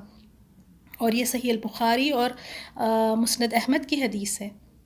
تو دیکھیں اس سے واضح پتہ چلتا ہے کہ جو رسول اللہ صلی اللہ علیہ وسلم نے دیکھا تھا، جس سے آسمان کے کنارے سارے بھر گئے تھے، وہ اللہ تعالیٰ نہیں بلکہ وہ جبریل علیہ السلام تھے۔ سدرۃ المنتہا کے بارے میں دیکھتے ہیں، حضرت عبداللہ بن مسعود رضی اللہ تعالیٰ عنہ سے روایت ہے، شب معراج پر رسول اللہ صلی اللہ علیہ وسلم کو سدرۃ المنتہا تک لے جایا گیا۔ یہ چھٹے آسمان میں ہے۔ زمین سے جو کچھ اوپر لے جایا جاتا ہے، اب جو اعمال ہے یا روحیں ہیں، جو کچھ بھی زمین سے اوپر کی طرف جا رہی ہیں، وہ اس مقام تک لے جایا جاتا ہے، یعنی یہاں سدرۃ المنتہا تک، یعنی یہاں انتہا ہے، آخری حد۔ اس سے آگے کسی کی رسائی نہیں ہے، کوئی اس سے آگے تجاوز نہیں کر سکتا، اس باؤنڈری کو کوئی کراس نہیں کر سکتا۔ ایون جبرائیل علیہ السلام بھی، فرشتے بھی، انبیاء اکرام بھی، وہ آخری حد ہے۔ اس کے بعد اگر آپ دیکھیں تو وہاں پر غیب کی باتیں ہیں جو اللہ سبحانہ و تعالیٰ ہی جانتا ہے کہ اس کے آگے کیا ہے۔ تو یہاں سدرۃ المنتہا یعنی انتہا، لمٹ، خلاص، یہ باؤنڈری ہے، اس کو کوئی کراس نہیں کر سکتا۔ تو جو بھی چیزیں اوپر جا رہی ہیں یہاں آ کر رک جاتی ہیں اور پھر وہاں سے اسے اپنے قبضے میں لے لیا جاتا ہے۔ اب اسی طرح جو کچھ چیزیں اوپر سے زمین پر نازل کی جاتی ہیں، جیسے اللہ تعالیٰ کے احکامات ہیں، تو وہ سارے احکامات، وہ چیزیں جو کچھ بھی نازل کی جاتی ہے یہاں یعنی سدرۃ المنتہا تک یہاں پر نازل کی جاتی ہے، اور پھر یہاں سے فرشتے اسے لے لیتے ہیں اور پھر اللہ تعالیٰ کے احکام کی تعمیل کرتے ہیں۔ تو ہمیں پتہ چلا کہ سدرۃ المنتہا آخری حد ہے، اس کے آگے کوئی نہیں گزرا۔ اس کے آگے اللہ سبحانہ و تعالیٰ بہتر جانتے ہیں کہ وہ کیا ہے غیب کی باتیں۔ اور بیری کے یہ جو سدرۃ المنتہا ہے، اس کا حدیث میں ذکر آیا ہے کہ اس کے پتے کس طرح ہے، یعنی وہ اتنا بڑا درخت ہے، اس کے پتے ہاتھی کے کانوں کے جیسے ہیں، اور اس کا پھل یعنی اس کا بیری، اس کا سائز ایک مٹکے کی طرح ہے، اتنا بڑا اس کا سائز۔ اور پھر آپ صلی اللہ علیہ وسلم نے وہاں پر جبرائیل علیہ السلام کو دیکھا، اور وہیں پر پاس میں کیا ہے، جنت الماوا ہے۔ یہ کون سی جنت ہے؟ اس کے بارے میں یہ آتا ہے کہ یہ جنت الماوا کہتے ہیں ٹھکانے کو، ماوا ٹھکانے کو کہتے ہیں۔ تو یہ وہی جنت ہے جہاں آدم علیہ السلام رہتے تھے، پھر آپ اللہ سبحانہ و تعالیٰ نے آپ کو وہاں سے اتارا تھا اور وہ زمین پر آئے تھے، تو یہ وہی جنت ہے۔ اور دوسری تفسیر میں یہ بھی بتایا گیا ہے کہ یہ وہ جگہ ہے جہاں روحیں، جو روح ہے ساری، وہ روحیں آ کر یہاں پر جمع ہوتی ہے، اس جگہ پر جنت الماوا میں۔ تو یعنی وہ ایک جگہ ہے، ایک ٹھکانہ ہے جہاں پہ روحیں آ کر جمع ہوتی ہیں، یا وہ جنت ہے جس میں آدم علیہ السلام رہا کرتے تھے۔ اور اس کے بعد دیکھیں یہاں پہ بہت ہی پیارے اور خوبصورت انداز میں وہاں کا منظر بتایا گیا ہے، جو ہم اس دنیا میں رہتے ہوئے ہماری اتنی چھوٹی سی عقل کے ساتھ ہم اس کو سمجھ نہیں سکتے۔ تو اللہ تعالیٰ یہاں پہ فرما رہے ہیں آیت نمبر نیکسٹ آیت میں 16 میں، اذ یغشا، اذ جب، یغشا ڈھانپ رہا تھا، السدرا سدرا کو، ماں جو کچھ، یغشا ڈھانپ رہا تھا۔ دیکھیں کتنے خوبصورت انداز میں بیان کیا گیا ہے، جب کہ اس بیری پر، اس سدرا پر چھا رہا تھا جو چھا رہا تھا۔ اب اس پہ کیا چھا رہا تھا، اس کی تفسیر میں یہ ہے کہ وہاں پہ پتنگیں یعنی جو ٹڈیاں تھیں، سونے کی ٹڈیاں تھیں، اور دوسرے یہ بھی ہے کہ وہاں پہ فرشتے تھے، اللہ تعالیٰ کی تجلیات تھی وہاں پر۔ اتنا خوبصورت وہ منظر تھا، اور جو کچھ چھا رہا تھا وہ بس اللہ تعالیٰ ہی بہتر جانتے ہیں، اس کو ڈسکرائب بھی نہیں کیا گیا ہے، ہم سمجھ ہی نہیں سکتے۔ اور وہاں پر آپ صلی اللہ علیہ وسلم کو 3 چیزیں عطا کی گئی۔ امیجن کریں کہ کتنی وہ چیزیں اہم ہوں گی، کتنی اللہ کے نزدیک وہ پسندیدہ ہوں گی کہ اللہ تعالیٰ نے وہاں پر رسول اللہ صلی اللہ علیہ وسلم کو یہ چیزیں عطا کی۔ سب سے پہلی چیز 5 نمازیں، اور نمازوں کی ہمیں قدر ہی نہیں ہے، اللہ تعالیٰ ہمیں معاف کر دے کہ اللہ تعالیٰ نے اتنا پیارا تحفہ دیا ہے نمازوں کا، اور یہ نمازوں سے ہم غافل ہیں۔ تو نمازوں کا تحفہ دیا گیا، اور دوسرا جو چیز عطا کی گئی تھی سورۃ البقرہ کی آخری آیتیں، اور یہ آیتیں ہم سب کو یاد ہے. تو نیکسٹ ٹائم جب بھی ان آیتوں کی تلاوت کرے سورۃ البقرہ کی تو امیجن کریں کہ یہ وہاں اللہ تعالیٰ نے اپنے خزانوں سے عطا فرمائی ہیں. کیا ہی یہ آیتوں کی برکت ہوں گی، سبحان اللہ. اور حدیث میں بھی ہے کہ جو رات میں اس کو پڑھ لے اس کے لیے یہ کافی ہو جائے گا، ہر چیز سے کافی. اب کس کس چیز سے؟ ہر رنج و غم سے، ہر بیماریوں سے، ہر شر سے، اللہ بہتر جانے، کیونکہ کلمہ اس میں کیا آیا ہے؟ کافی ہے، جو یہ ہر رات اس کی تلاوت کر لے. تو پہلی چیز جو عطا کی گئی نماز، دوسرا سورۃ البقرہ کی آخری آیتیں دی گئی، اور تیسری چیز جو آپ نے دی، آپ کی امت میں سے جو شخص اللہ تعالیٰ کے ساتھ کسی چیز کو شریک نہ بنایا ہو اس کے بڑے بڑے گناہوں کو بھی معاف کر دیا جائے گا. اللہ اکبر. صحیح مسلم کی حدیث ہے یہ. جو شرک نہیں کرے گا اللہ تعالیٰ اس کے بڑے کبیرہ گناہوں کو بھی معاف کر دیتا ہے. تو دیکھیں پھر کتنا ہمیں سنبھل کر رہنا ہے کہ کہیں ہم سے شرک نہ ہو جائے. جو شرک سے بچ گیا وہ اللہ تعالیٰ کی کتنی ساری نوازشیں پائے گا، اللہ تعالیٰ کی کتنی ساری رحمتیں پائے گا. سدرۃ المنتہا کے بارے میں اور مزید اس کو واضح کرتے ہوئے بتایا گیا تفسیر میں، وہاں پر فرشتوں نے اس کو اس طرح ڈھانپ رکھا تھا جیسے کووں کے جھنڈ ہوتے ہیں، اور اسے اللہ تعالیٰ کے نور نے بھی ڈھانپ رکھا تھا. اور رسول اللہ صلی اللہ علیہ وسلم نے فرمایا کہ وہاں پر کچھ ایسے رنگوں نے ڈھانپ رکھا تھا، یعنی ایسے رنگ تھے جن کے بارے میں مجھے معلوم نہیں کہ وہ کیا تھے. آپ صلی اللہ علیہ وسلم بھی یہ نظارے دیکھ رہے ہیں. وہاں پر فرشتے ہیں، سونے کی ٹڈیاں ہیں، وہاں پہ اللہ تعالیٰ کا نور ہے جو اسے ڈھانپ رکھا ہے. اتنا خوبصورت منظر ہے. آپ صلی اللہ علیہ وسلم یہ نظارے دیکھ رہے ہیں لیکن اس کو ڈسکرائب نہیں کر سک رہے. جسے فرمایا نا، جب کہ اس بیری پر، اس سدرہ پر چھا رہا تھا جو چھا رہا تھا، یعنی ہمارے خیالات میں بھی ہم نہیں لا سکتے کہ وہ کیا خوبصورت منظر تھا. اب وہاں پر رسول صلی اللہ علیہ وسلم کے بارے میں بتایا گیا کہ آپ کی کیفیت کس طرح تھی. یعنی آپ یہ سارے نظارے دیکھ رہے ہیں وہاں پر. فرمایا ما زاغ البصر، آپ کی بصر، آپ کی نگاہ، زاغا بہکی نہیں، وما اور نہیں، طغا حد سے بڑی، حد سے آگے بڑھی. یہاں پہ رسول صلی اللہ علیہ وسلم کے اخلاق کے بارے میں بتایا گیا. ابن عباس رضی اللہ تعالیٰ عنہ فرماتے ہیں کہ آپ کی نظر نہ دائیں گئی نہ بائیں گئی، یعنی جس بات کا آپ کو حکم دیا گیا تھا آپ نے اس سے تجاوز نہیں کیا. یعنی جو کچھ اللہ سبحانہ و تعالیٰ آپ کو دکھانا چاہ رہے تھے صرف وہی دیکھ رہے تھے. اس طرح نہیں تھا کہ کبھی دائیں دیکھ رہے ہیں کبھی بائیں دیکھ رہے ہیں، نہیں، بالکل فوکس تھے، پورے تحمل کے ساتھ، پورے اطمینان کے ساتھ وہی دیکھ رہے تھے جو رب دکھانا چاہ رہا تھا. اس میں دیکھیں آپ صلی اللہ علیہ وسلم کی ایک عظیم شان صفت ہمیں پتہ چلتی ہے کہ آپ نے جو آپ کو حکم دیا گیا، جو دکھانا چاہ رہے تھے صرف وہی دیکھ رہے تھے، اور آپ نے کوئی سوال نہیں کیا، اتنے ادب کے ساتھ. اور یعنی آنکھیں ایسے بھی نہیں کہ دیکھیں اگر ہم جیسے لوگ ہو، اگر ہمیں کہیں بٹھا بھی دیا جائے، کوئی چیز بھی ہمیں دکھاتے ہیں تو ہماری نظریں ہر طرف کو دوڑتی ہیں. جیسے آپ دیکھیں چوری چھپی کچھ نہ کچھ ہم دیکھ لیتے ہیں، لیکن رسول صلی اللہ علیہ وسلم نے بالکل فوکس اور تحمل اور اطمینان کے ساتھ وہیں پر دیکھ رہے تھے جو اللہ تعالیٰ انہیں دکھانا چاہ رہے تھے. اور پھر وہاں پر دیکھا کیا آپ صلی اللہ علیہ وسلم نے؟ لقد لا، البتہ، خط تحقیق، رآ، اس نے دیکھا، من آیات میں سے، رب ہی، اس کے رب کے، الکبریٰ، بڑی بڑی، یعنی اپنے رب کی بڑی بڑی بعض نشانیاں دیکھی. وہاں پر جانے کے بعد یہ نشانیاں دیکھی. دیکھیں اس بات کو تھوڑا سا نوٹ ڈاؤن کریں، اگر کوئی آپ سے کہتے ہیں تو آپ ان کو بتا سکتے ہیں. اگر اللہ تعالیٰ کا دیدار کیا ہوتا تو یہاں پر اس آیت میں آ جاتا کہ بے شک اس نے اللہ تعالیٰ کو دیکھا. لیکن دیکھیں یہاں پہ کیا فرما رہے ہیں اللہ تعالیٰ؟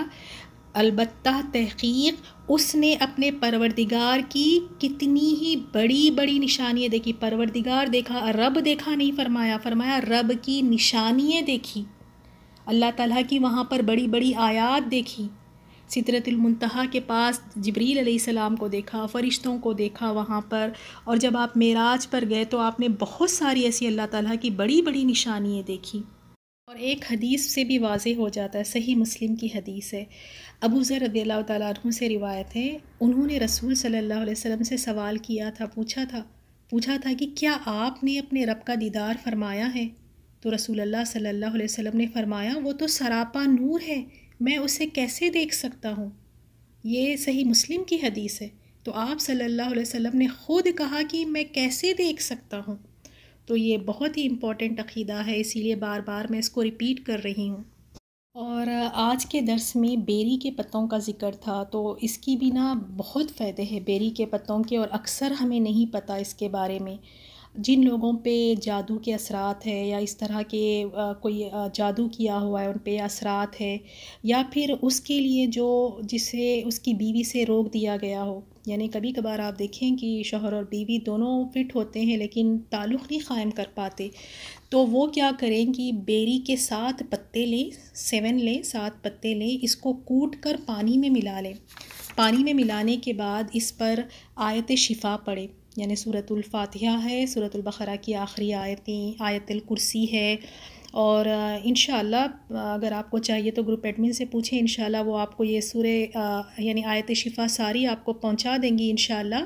سورۃ الاعراف کی، سورہ یونس کی، سورہ طٰہٰ کی کچھ چھوٹی چھوٹی سی آیتیں ہیں، وہ ہے سورۃ الکافرون ہے، اور اسی طرح اخلاص، ناس اور فلق ہے. اور پھر رسول صلی اللہ علیہ وسلم کی بتائی ہوئی دعائیں ہیں مسنون، تو یہ سب پڑھ کر اس پہ پھونکیں اور تھوڑا سا پانی پی لیں، اور تھوڑا سا پانی پینے کے بعد باقی کے پانی سے غسل کر لیں، تو انشاءاللہ باذن اللہ اللہ تعالیٰ کے حکم سے شفا ملے گی. تو جادو کا بھی اس میں علاج ہے، اور میاں بیوی پہ بھی اگر کوئی ایسی بندش لگا دی گئی ہے کہ وہ تعلق نہیں قائم کر پاتے تو ان کے لیے بھی انشاءاللہ اس میں شفا ہے. سورۃ النجم آیت نمبر 19 سے دیکھیں گے. آج کی آیتوں میں ہم دیکھیں گے مشرکین مکہ کا ذکر ہے، وہ کن کی پوجا کیا کرتے تھے اور ان کی دیویوں کے کیا نام ہیں. آیت نمبر 19 میں افرأیتم، کیا بھلا دیکھا تم نے، لاتا لات کو، والعزیٰ عزیٰ کو، والمناتا اور منات کو، الثالثۃ تیسری، الاخریٰ ایک اور. تو یہاں ان آیت نمبر 19 اور 20 میں 3 ان کی دیویوں کا ذکر ہے، اور جن کا نام کیا ہے، لات، عزیٰ اور منات. تو پہلے تو دیکھیں یہاں اللہ سبحانہ و تعالیٰ نے ایک سوال کیا، افرأیتم، کیا دیکھا تم نے، یعنی توجہ دلانے کے لیے، کیا تم نے دیکھا ان کی کیا حقیقت ہے، کیا ان کے بارے میں کبھی تم نے غور کیا کہ یہ کون ہے، یعنی ایک سوال کے انداز میں غور و فکر کرنے کے لیے کہ کبھی اس کی حقیقت جاننے کی کوشش کی کہ یہ ہے کون. اور دیکھیں لات کے بارے میں آتا ہے کہ یہ طائف والوں کا بت تھا. طائف میں قبیلہ جو ثقیف ہے وہ لوگ اس کو بہت مانتے تھے، طائف والے اس کی بڑی تعظیم کرتے، ان کا بت تھا. اور لات سفید رنگ کی ایک نقش و نگار کی ہوئی ایک چٹان تھی، تو انہوں نے کیا کیا، اس چٹان پہ گھر بنایا اور اس کو انہوں نے پردے ڈال کر اچھی طرح سے اسے سجایا، پردے ڈال کر، اور باقاعدہ انہوں نے وہاں پہ محافظ بھی مقرر کیے ہوئے تھے اس کی دیکھ بھال کرنے کے لیے، اور اس کے ارد گرد ایک بہت بڑا صحن تھا. اور یہ طائف والے اتنا اس پہ فخر کرتے تھے کہ ہمارے پاس یہ عبادت گاہ ہے، ہمارے پاس یہ گھر ہے. اور انہوں نے یہ نام لات کہاں سے لیا، اللہ سبحانہ و تعالیٰ کے نام اللہ سے، یعنی اللہ سے انہوں نے یہ نام رکھا لات. اور لات جو ہے اللہ تعالیٰ کی مؤنث بنا لیا انہوں نے فیمنائن، یعنی اللہ تعالیٰ کی مؤنث بنا لیا تھا. سبحان اللہ. حالانکہ اللہ سبحانہ و تعالیٰ ان سب باتوں سے بلند ہے، اللہ تعالیٰ پاک ہے ان چیزوں سے.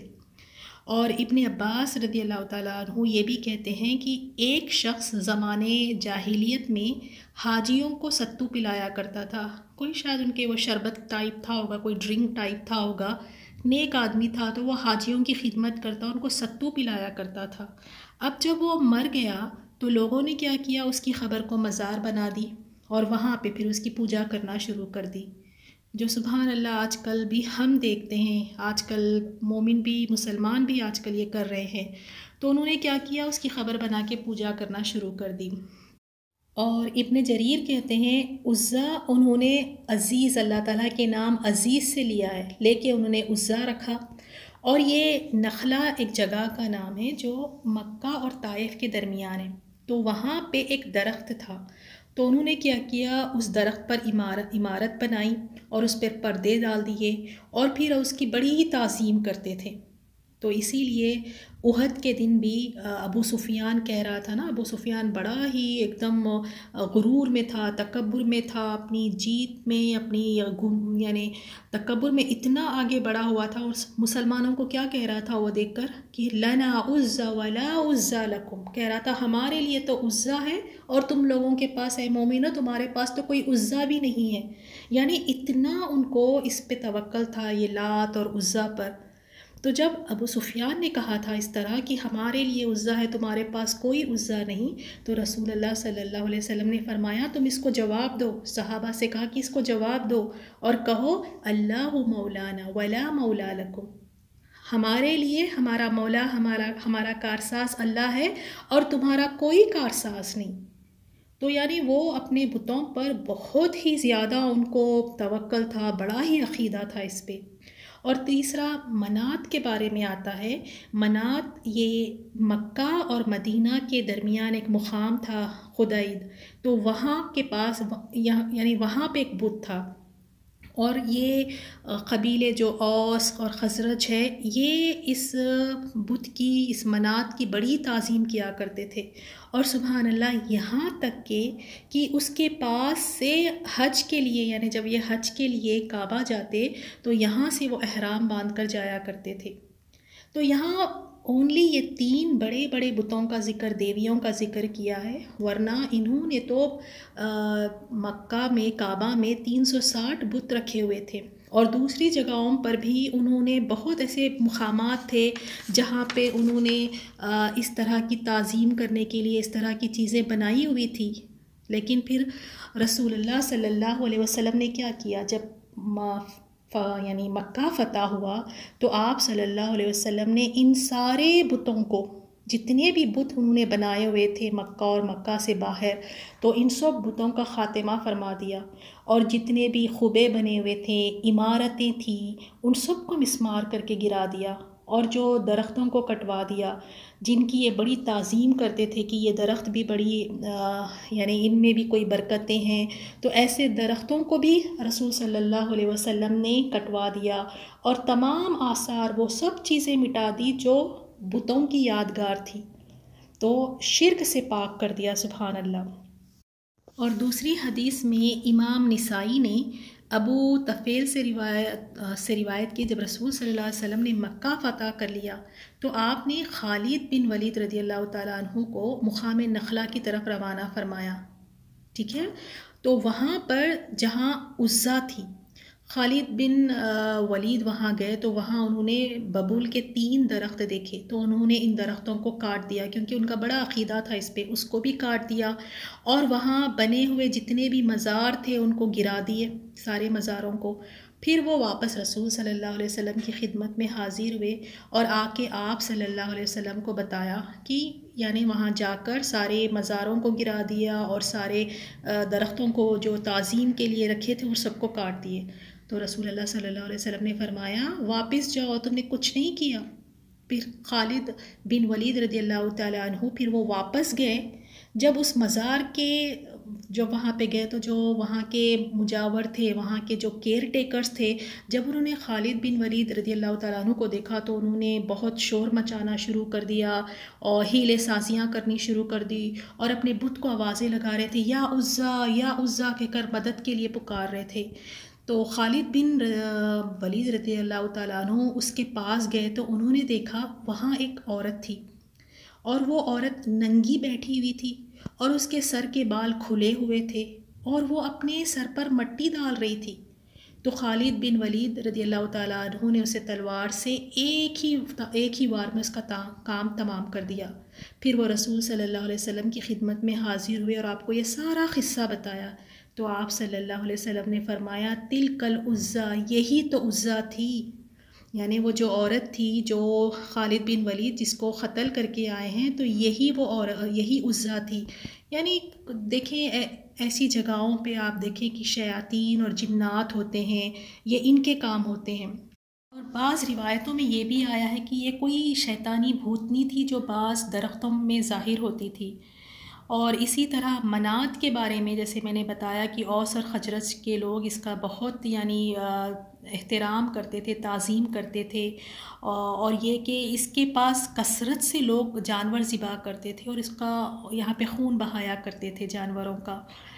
تو رسول اللہ صلی اللہ علیہ وسلم نے صحابہ کرام کو، جیسے خالد بن ولید، حضرت علی رضی اللہ تعالیٰ عنہ، حضرت عمر بن عاص اور حضرت جریر بن عبداللہ، یعنی ان سب صحابہ کرام کو جہاں جہاں بت تھے وہاں پر بھیجا، اور انہوں نے جا کر ان سب کو ڈھا کر سرزمین عرب سے شرک کا نام مٹا دیا۔ سبحان اللہ! اس طرح سارے بت، سارے مزار، وہ سارے درختیں، وہ ساری چیزیں جو بتوں کی یادگار تھی، ان سب کو رسول اللہ صلی اللہ علیہ وسلم نے ختم کروا دیا۔ اب ہم نیکسٹ آیت میں دیکھتے ہیں مشرکین مکہ کا ایک اور خرابی ان کے عقیدے میں۔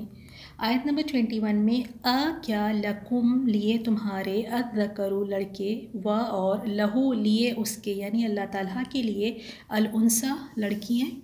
تو اے مشرکوں، کیا تمہارے لیے تو بیٹے ہیں اور اللہ کے لیے بیٹیاں ہیں؟ یعنی ایک طنز ہے اس سوال میں۔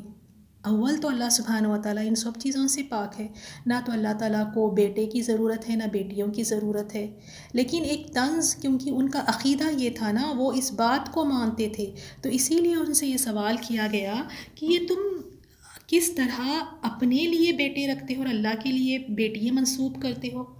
تمہارے یہاں جب بیٹیاں پیدا ہوتی ہیں تو تم منہ چھپائے پھرتے ہو، تم اپنی بیٹیوں کو زندہ دفنا دیتے ہو، بیٹیوں کی خبر سن کے تمہارے چہرے کالے پڑ جاتے ہیں، اپنے لیے تو تم بیٹیاں پسند نہیں کرتے، اور پھر اللہ تعالیٰ کے لیے تم نے بیٹیاں بنا دی۔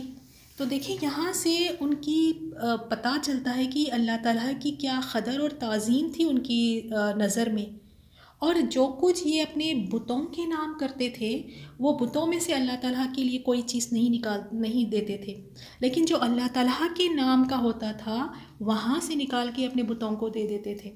تو یعنی یہاں پہ ان کے اس عقیدے کے بارے میں ایک تنزیہ سوال کیا گیا ہے، حالانکہ اللہ سبحانہ و تعالیٰ کو ان چیزوں کی ضرورت نہیں ہے، پاک ہے۔ تو اللہ تعالیٰ نے خود فرمایا یہاں پہ نیکسٹ آیت میں، دل کا یہ اذن اس وقت قسمت تقسیم ہے، دیزا ناانصافی، بے انصافی کی، یہ تو بڑی بے انصافی کی تقسیم ہے۔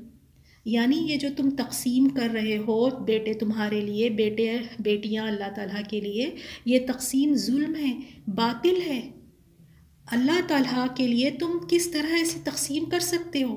تم کس طرح اللہ تعالیٰ کے لیے بیٹیاں بنا سکتے ہو؟ کس نے تمہیں یہ اختیار دیا؟ اور یہ تم کس طرح کر سکتے ہو؟ حالانکہ اگر یہ تقسیم کوئی دو لوگوں کے درمیان بھی کی جائے تو ہر کوئی کہے گا کہ یہ ایک کے لیے لڑکیاں دے دی اور ایک کو لڑکے دے دے، تو کیا کہیں گے کہ یہ بڑا ہی ظلم اور ناانصافی کی تقسیم کی گئی ہے۔ تو یہاں ان کے اس عقیدے کو بتایا گیا۔ پھر اس کا جواب اللہ سبحانہ و تعالیٰ نے نیکسٹ آیت میں دیا، ان نہیں ہے ہیا یہ، یعنی یہ جو تم نے بیٹیاں بنائی ہوئی ہیں اللہ کی، تو یہ نہیں ہے الا مگر اسماء چند نام ہے، سمیتموہا کہ تم نے رکھے ہیں وہ نام، انتم تم نے، و آباؤکم تمہارے باپ داداؤں نے، ما انزل اللہ نہیں نازل کی اللہ نے، بہا ان کی بابت، من سلطان کوئی دلیل، یعنی اللہ تعالیٰ نے یہاں پہ کلیئرلی ان کو واضح بتا دیا کہ یہ جو تم اللہ تعالیٰ کی بیٹیاں قرار دیتے ہو یہ تو صرف نام ہے جو تم نے خود رکھ لیے ہیں، یہ تم نے خود بنا لیے، خود گھڑ لیے ہیں، اس کی تمہارے پاس کوئی دلیل نہیں ہے، تمہارے پاس کوئی پروف نہیں ہے، تم کہیں سے بتا ہی نہیں سکتے کہ یہ صحیح بات ہے، تم جو یہ عقیدہ رکھے ہیں بالکل صحیح ہے، کوئی اس کی دلیل نہیں، لیکن یہ جو تم نے نام رکھ لیے تم نے اور تمہارے باپ داداؤں نے، صرف بس یہی دلیل ہے۔ ان سے پوچھ لیں تو وہ کیا کہتے ہیں، ہمارے باپ دادا اس طرح کرتے تھے۔ تو اب باپ دادا کرنے سے تو کوئی بات دین نہیں بن جاتی، باپ دادا کرنے سے یہ کوئی دلیل نہیں بن جاتی، تو ان کے پاس کوئی دلیل نہیں تھی۔ ما انزل اللہ بہا من سلطان، اللہ تعالیٰ نے تو ان کی کوئی دلیل نازل نہیں کی۔ کہیں بھی یہ نہیں ملتا کہ اللہ سبحانہ و تعالیٰ نے خود کہا ہے کہ اللہ کی بیٹیاں ہیں، اور پھر فرمایا ان نہیں یتبعون، وہ لوگ یعنی مشرکین وہ لوگ پیروی کرتے ہیں، اتباع کرتے ہیں، الا مگر الظن، گمان کی، بس وہ کیا کر رہے ہیں، گمان کی پیروی کریں، وما اور اس چیز کی جو تہویٰ چاہتا ہے ان کا نفس، بس یہ کیا کر رہے ہیں، گمان کی پیروی کر رہے ہیں، اور جو ان کا نفس چاہتا ہے اس کی پیروی کر رہے ہیں، یعنی جو بات ان کے دل کو اچھی لگے، جس بات کی طرف ان کا دل مائل ہو جاتا ہے تو بس اسی کے پیچھے چل رہے۔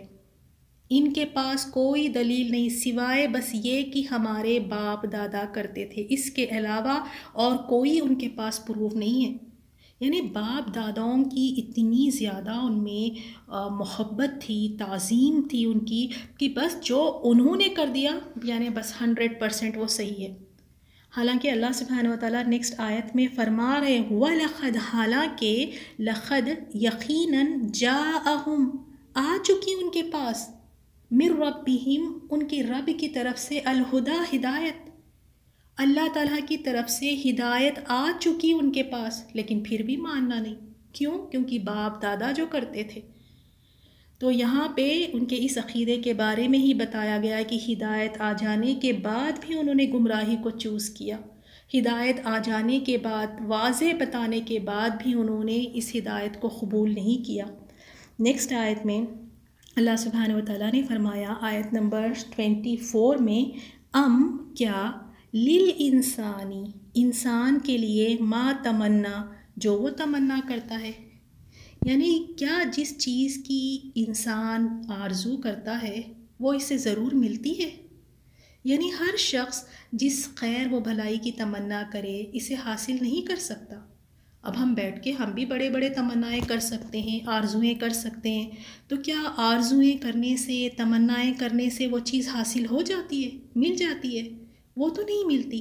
جیسے سورۃ النساء میں بھی اللہ تعالیٰ نے فرمایا لیس بامانیکم ولا امانی اہل الکتاب، اللہ تعالیٰ نے فرمایا نجات نہ تو تمہاری آرزوؤں پر ہے اور نہ ہی اہل کتاب کی آرزوؤں پر۔ اب آرزویں کرتے بیٹھیں گے کہ ہم جنت میں چلے جائیں گے، اللہ ہمارے جنت میں بڑے درجات کریں گے، اللہ ہمارے لیے آسان حساب لیں گے، تو جب تم نے جنت کی طرف جانے والے راستے کو ہی قبول نہیں کیا، جب اللہ تعالیٰ کی ہدایت ہی تمہیں سمجھ نہیں آئی، تو پھر اس کے بعد تم چاہتے ہیں کہ ہر چیز تمہیں بیسٹ ملے، تمہاری تمنا اتنی بڑی بڑی ہے، تمہاری تمنائیں بہت بڑی بڑی ہے، تو کیا اس سے حاصل ہو جائے گا؟ اس سے حاصل نہیں ہو سکتا۔ یعنی ہر شخص جو اپنے بارے میں یہ گمان کرتا ہے کہ وہ ہدایت یافتہ ہے تو وہ ہدایت یافتہ نہیں ہو جاتا۔ ہر شخص جس چیز کو پسند کرتا ہے وہ اسے حاصل نہیں کر سکتا۔ تو انسان کو اب جیسے یہاں پہ بتایا گیا ان کی آرزویں تو بڑی بڑی ہے، تمنائیں تو بڑی بڑی ہے کہ ہم وہاں پہنچ جائیں گے، ہمیں جنت میں یہ مل جائے گا، ہمارے لیے تو یہ ہے، تمنائیں کرنے سے کچھ نہیں ہوگا۔ اللہ تعالیٰ نے ایک اور بات یہاں واضح کر دی، فَلِلَّهِ، پس لیے اللہ ہی کے ہے، الآخرۃ، آخرت، والأولیٰ، اور دنیا بھی، آخرت اور دنیا تو اللہ ہی کے لیے ہے۔ یعنی جتنے بھی امور اللہ تعالیٰ کے ہاتھ میں ہیں وہی دنیا اور آخرت دونوں کا مالک وہی ہے۔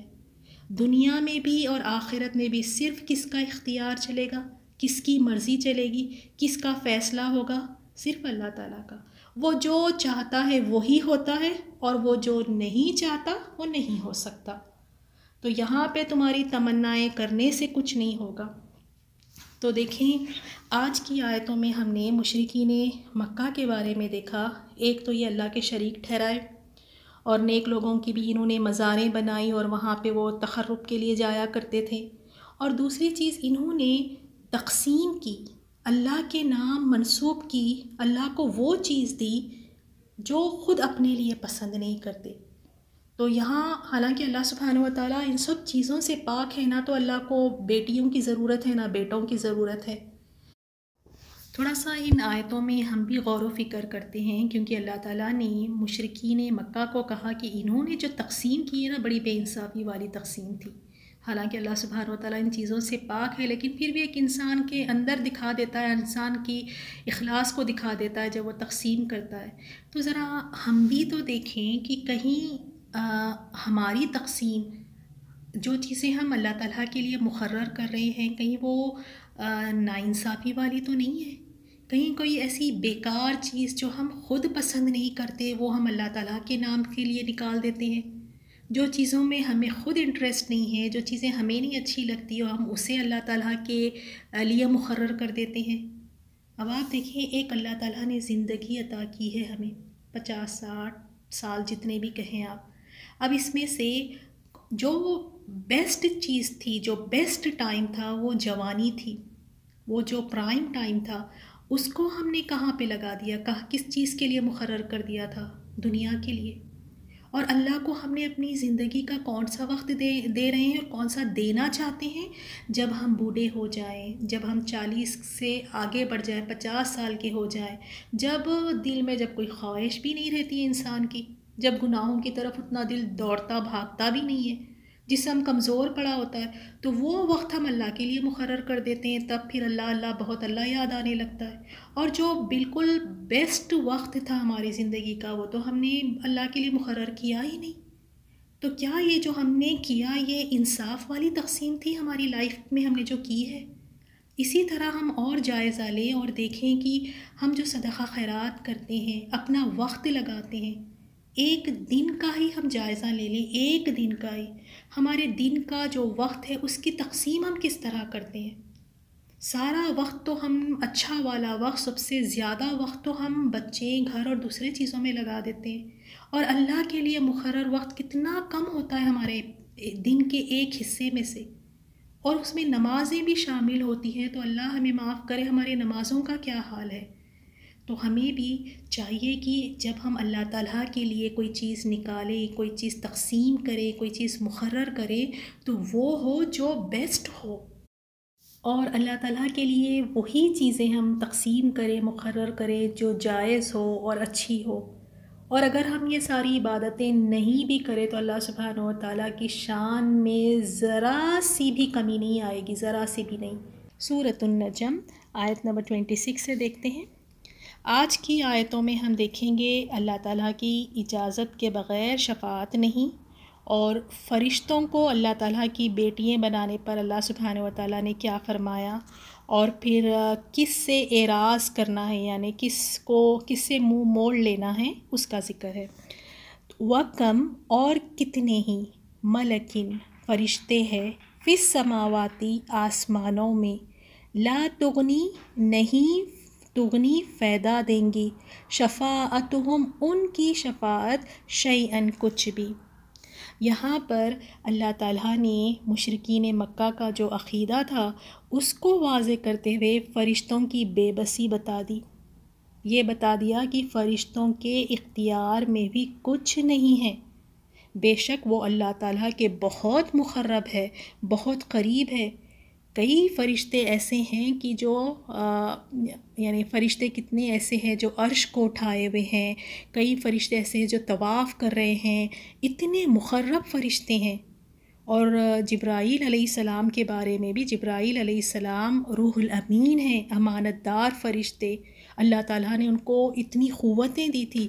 تو ان کے فرشتوں کے بارے میں اللہ تعالیٰ نے سورۃ النبا میں آیت نمبر 37 اور 38 میں فرمایا، لا یملکون منہ خطابا، کسی کو اس سے بات چیت کرنے کا اختیار نہیں ہوگا، وہ دن ہی ایسا ہوگا۔ اور ہم کس کے سامنے کھڑے ہیں؟ رب العالمین. تو وہ اللہ تعالیٰ کے سامنے کسی کی جرت نہیں ہوگی کہ بات کر سکے. یوم یقوم الروح والملائکۃ، جس دن روح یعنی جبرائیل علیہ السلام، والملائکۃ اور سارے فرشتے، والملائکۃ سارے فرشتے، صفاً صف باندھے کھڑے ہوں گے. لا یتکلمون، اور کسی میں کوئی بات نہیں کرے گا اس دن. الا من اذن لہ الرحمن، جسے رحمان اجازت دے دے. تو دیکھیں فرشتوں کا یہ حال ہے اس دن. اس دن وہ بات نہیں کر سکیں گے، کسی کی جرت نہیں ہوگی کہ اللہ تعالیٰ کے سامنے کچھ کہہ سکے. اور اللہ تعالیٰ اس آیت میں فرماتے کتنے ہی فرشتے، اور یہ اللہ تعالیٰ کی ایسی نورانی مخلوق ہے، اللہ تعالیٰ نے انہیں نور سے پیدا کیا ہے. اتنے فرشتے ہیں کہ ان کو گن بھی نہیں سکتے. جیسے کہا جاتا ہے ساتوں آسمانوں پر کوئی بالش بھر جگہ بھی خالی نہیں ہے جہاں پر کوئی نہ کوئی فرشتہ قیام میں نہ ہو، کوئی رکوع میں نہ ہو، کوئی سجدے میں نہ ہو. فرشتے اللہ تعالیٰ کی تسبیح بیان کر رہے ہیں، کوئی رکوع میں کھڑا ہے، کوئی سجدے میں ہے، کوئی قیام میں ہے، اور کوئی اللہ تعالیٰ کے سامنے جرت نہیں کر سکتا کہ کچھ کہہ سکے. تو یہاں بتا دیا گیا کہ تم یہ بات اچھی طرح سمجھ لو، جہاں اللہ تعالیٰ کے اتنے مقرب فرشتے ان کی یہ بات نہیں کر سکیں گے، ان سے کوئی امید نہیں رکھ سکتے، تو پھر یہ تمہارے جو دوسرے معبود جو تم نے بنائے ہوئے ہیں، تمہارے بت جو تم نے بنائے ہیں، تو یہ اللہ تعالیٰ کے یہاں تمہاری کس طرح شفاعت کریں گے، کس طرح تمہاری شفاعت کریں گے یہ. تو شفاعت کا دیکھیں آج بھی ہم مومنوں میں بہت ہی زیادہ اس میں مس انڈرسٹینڈنگس ہے، لوگوں کو اس کے بارے میں بہت زیادہ غلط فہمی ہیں. ہر کوئی کسی نہ کسی کو اپنا سفارشی بنا لیا ہے کہ فلاں میری سفارش کروا لے گا، فلاں کا ہم دامن پکڑ کے نکل جائیں گے، فلاں کے پیچھے پیچھے نکل جائیں گے. وہاں تو یہ حال ہوگا کہ ہر کسی کو اپنی پڑی ہوگی. اور دوسری بات، اللہ تعالیٰ کے سامنے کس کی جرت ہوگی کہ وہ آگے بڑھ کے کچھ کہہ سکے. فرشتوں کا یہ حال ہے، آپ دیکھ لیے نا سورۃ النبا میں، کہ وہ کوئی بات نہیں کر سکیں گے. لیکن اسی آیت میں اللہ تعالیٰ نے فرمایا الا، مگر ہاں ایکسیپشن ہے، من بعدی، بعد اس کے، ان کے، یاذن اللہ، اجازت دے گا اللہ تعالیٰ، لمن یشاء، جس کے لیے، یشاء وہ چاہے گا، ویردا اور وہ پسند کرے گا. دو کنڈیشن ہے، اللہ تعالیٰ جس کے لیے چاہے اور جسے پسند کرے تو اس کے لیے اللہ تعالیٰ اسے اختیار دیں گے. اللہ تعالیٰ اسے پسند کریں گے، اسے چوز کریں گے اور کہیں گے کہ اب تم سفارش کرو، اور اس کے دل میں اللہ تعالیٰ بات ڈال دیں گے کہ کس کے لیے سفارش کرنا ہے، تو وہ اسی کے لیے سفارش کرے گا. تو یہاں پر اللہ تعالیٰ کا ہی اختیار ہے، اللہ تعالیٰ جس کے لیے چاہے اسی کو اللہ تعالیٰ چوز کرتے ہیں. اب دیکھیں کہاں پھر ہم یہ کہہ سکتے ہیں کہ فلاں آ کر ہمیں بچا لیں گے، فلاں آ کر ہمیں چھڑا لیں گے. ہمیں نہیں پتہ اللہ تعالیٰ کس کو چوز کریں گے، لمن یشاء، جسے وہ چاہے گا. اور فرشتے بھی ہوں گے، انبیاء کرام بھی سفارش کریں گے، لیکن کس کے لیے، کون ہوں گے، یہ اللہ بہتر جانے گا. تو جس کو اللہ تعالیٰ اجازت دیں. اور آیت الکرسی میں بھی ہم اس کو روز تلاوت کرتے ہیں، من ذا الذی یشفع عندہ الا باذنہ، کون ہے کہ اس کی اجازت کے بغیر اس سے کسی کی سفارش کر سکے. کوئی نہیں کر سکتا جب تک وہ اجازت نہ دے. اور وہ کس کو اجازت دے گا؟ جسے وہ چاہے. اسی آیت میں کلیئرلی لمن یشاء ویردا، جسے وہ چاہے گا اور وہ پسند کرے گا. تو یہاں مشرکین مکہ کو بتا دیا کہ دیکھ لیں، تم یہ بات کو سمجھ لیں کہ جہاں فرشتے، ان لوگوں کا یہ حال ہے وہاں پر کہ وہ ان سے امید نہیں لگا سکتے، تو پھر یہ تمہارے باطل معبودوں سے تم کس طرح امید لگا کے بیٹھ سکتے. اور دیکھیں اس آیت میں اللہ سبحانہ و تعالیٰ نے جو بات واضح کی ہے نا، جو لوگ ایمان نہیں لاتے، لا یؤمنون بالآخرۃ، جس کا آخرت پر ایمان نہیں ہے، وہی فرشتوں کے نام عورتوں جیسے رکھتے ہیں. تو یہاں ہمیں اس بات کا پتہ چلا آخرت کا خیال جب دل سے نکل جاتا ہے یا آخرت کا خیال جب کمزور ہونے لگتا ہے، آخرت پر ایمان نہیں ہوتا، تب ہی انسان اس طرح کی من گھڑت باتیں کرتا ہے. جیسے ان کا دیکھیں آپ، ان کا آخرت پر ایمان ہی نہیں تھا، تبھی تو یہ بڑے آرام سے کہہ رہے تھے کہ فرشتے اللہ کی بیٹیاں ہیں، یہ ہماری سفارش کریں گے، یہ ہمیں بچا لیں گے. تو آخرت پر ایمان کمزور ہونے کی وجہ سے انسان پھر شرک میں بھی مبتلا ہو جاتا ہے. اب ایک انسان ایمان بالآخرہ اس کا مضبوط ہے، وہ تو کوئی بات اللہ تعالیٰ کے لیے نکالنے کے لیے اپنی زبان سے ڈرے گا. وہ کوئی بھی ایسی بات کہنے سے پہلے وہ 100 دفعے سوچے گا. اسے پتہ ہے کہ ایک دن میں کھڑا کیا جاؤں گا تو میں کیا جواب دوں گا. وہ تو ڈر ڈر کے پھر جو حق بات ہے وہی کہے گا. اب جس کے پاس آخرت کا ایمان ہی نہیں ہے، آخرت کی کوئی فکر ہی نہیں ہے، تو اب وہ جو مرضی چاہے اب اپنی سٹوریز بنائیں، اپنی باتیں بنائیں. جیسے مشرکین مکہ، فرشتے اللہ کی بیٹی ہیں. تو یہاں سے ہمیں پتہ چلتا ہے کہ آخرت پر ایمان بہت ضروری ہے. اس کے لیے ہمیں چاہیے کہ ہم اس آخرت کے ایمان کو تازہ رکھیں، ایمان بالآخرہ کو ہمیشہ تصور کریں. کبھی اپنے آپ کو خبر میں امیجن کریں کہ میں خبر میں ہوں تو اب میرے ساتھ کیا ہو رہا ہے. کبھی اپنے آپ کو اللہ تعالیٰ کے سامنے لے جا کر کھڑا کریں کہ اب مجھ سے سوال ہو رہے ہیں. کبھی اپنے آپ کو جہنم میں لے جائیں. تو دیکھیں جب انسان ایک مومن یہ تصور کرتا ہے، یہ سارے مرحلات، خبر ہے، حشر کا میدان ہے، پل صراط ہے، جہنم ہے، سوال جواب ہو رہا ہے، تو یہ جب سب چیزیں ذہن میں تازہ ہوتی ہیں نا، تو پھر انسان واقعی بہت ڈرتا ہے، بہت ڈر کے پھر وہ حق پہ چلتا ہے. تو ایمان بالآخرہ ایک انسان کو بالکل سیدھا رکھتا ہے. اب دیکھیں نیکسٹ آیت میں اللہ تعالیٰ نے فرمایا وَمَا لَهُم بِهِ مِنْ علم. یہ اتنی بڑی بڑی باتیں بنا رہے ہیں، حالانکہ ان کے پاس اس کی کچھ خبر نہیں، کوئی صحیح علم نہیں ہے. نہ ہی کسی کتاب میں اس طرح اللہ تعالیٰ نے فرمایا، نہ ہی کوئی نبی نے فرمایا. کوئی ان کے پاس پروف نہیں ہے، کوئی دلیل نہیں ہے ان کی بات کا، کوئی صحیح علم نہیں ہے، صرف جھوٹ. اور یہ بدترین کفر ہے. اب دیکھیں نہ تو ان کے پاس کوئی آسمانی کتاب میں اس طرح بات بتائی گئی ہے، نہ ہی ان کے پاس کوئی دلیل ہے، تو پھر یہ کہاں سے یہ باتیں بنا رہے؟ وہ بھی اللہ تعالیٰ نے بتا دیا. اَن يَتَّبِعُونَ إِلَّا الظَّنَّ. اصل بات یہ ہے وہ صرف ظن کی پیروی کرتے ہیں، وہ اپنے گمان کو فالو کر رہے ہیں. یعنی جو ان کے ذہن میں بات آ گئی، جو ان کو صحیح لگتا ہے، جو ان کا گمان ہے، بس اس کو فالو کر رہے ہیں. اور اللہ تعالیٰ نے فرما دیا وَإِنَّ الظَّنَّ لَا يُغْنِي. اور ظن ان کا کوئی فائدہ نہیں پہنچائے گا، ظن سے ان کو کوئی فائدہ نہیں ہوگا. اب بیٹھ کے جتنی مرضی گمان لگائیں، سوچیں، اندازے لگائیں، اس سے کوئی فائدہ تو نہیں ہوگا. لا یغنی من الحق شیئا. تو اللہ تعالیٰ نے فرما دیا اور ظن یقین کے مقابلے میں، حق کے مقابلے میں کچھ کام نہیں آتا. اب آخرت میں اللہ تعالیٰ وہاں پہ کسی کے گمان سے فیصلہ نہیں کرے گا. اچھا تم یہ سوچتے تھے، اچھا تمہارا یہ گمان تھا، اچھا تمہاری یہ تھنکنگ تھی. اس طرح سے فیصلے نہیں کرتا ہے اللہ تعالیٰ. اللہ تعالیٰ وہاں پہ حق کے بیس پہ فیصلہ کرے گا کہ حق کیا تھا.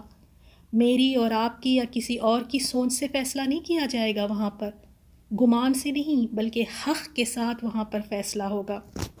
اور اسی طرح دیکھ لیں اللہ تعالیٰ ہماری اس امت کی بھی اصلاح کر دے عافیت کے ساتھ. کتنے سارے گمان لوگ لیے بیٹھے ہیں، فلاں خبر والے کو پکارو وہ سنتے ہیں، فلاں یہ والا وظیفہ کر لیں کہ یہ اس طرح کرنے سے اس طرح ہوگا.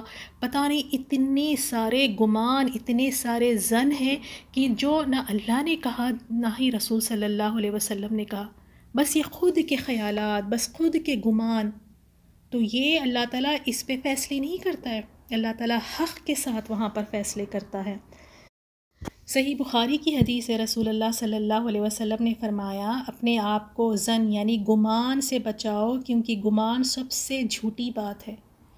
اور ہمارا مشغلہ کیا ہے؟ بس بیٹھ جائیں گے، دو مل کر بیٹھیں گی تو پھر دیکھیں اب ان کے بارے میں ایک گمان لگائیں گی، کسی کے بارے میں کچھ گمان لگائیں گی.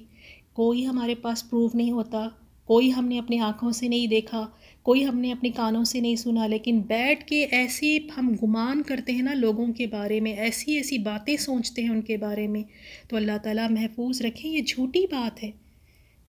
آیت نمبر 29 میں اہل باطل سے اعراض کا حکم ہے۔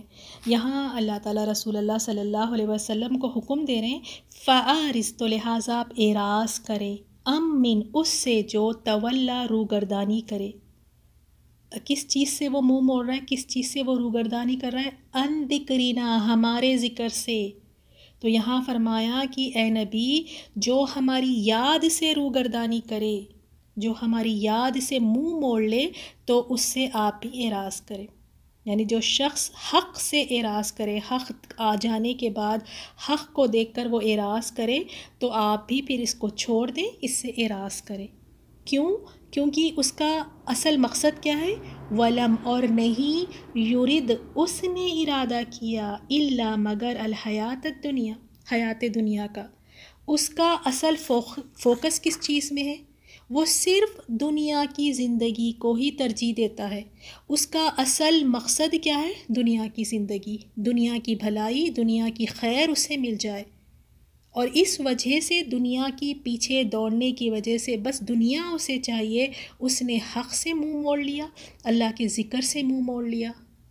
اب جس کی دوڑ آپ دیکھیں صبح سے لے کے شام تک، جس کی دوڑ صرف دنیا کے لیے ہو، جس کی محنتیں ساری دنیا کے لیے لگ رہی ہے، اپنی ساری صلاحیتیں، اپنا سارا وقت، اپنی ساری محبت، سب کچھ اس دنیا کے لیے ہے، اور غم بھی پالے ہوئے ہیں تو صرف اور صرف اس دنیا کے لیے۔ اسی لیے اللہ تعالیٰ نے فرمایا ذَلِكَ مَبْلَغُهُم مِّنَ الْعِلْمِ، ان کے علم کی یہی انتہا ہے، یعنی ان کو بس دنیا کی ہی طلب ہے، اسی کے پیچھے ہے، ان کا مقصد ہی یہی ہے کہ بس دنیا دنیا دنیا، اٹھیں گے تو دنیا، سوئیں گے تو دنیا، محنت کریں گے تو بھی دنیا چاہیے، ہر چیز میں دنیا، دل میں دنیا کی محبت بھری ہے، غم بھی ہے تو دنیا کے غم ہے۔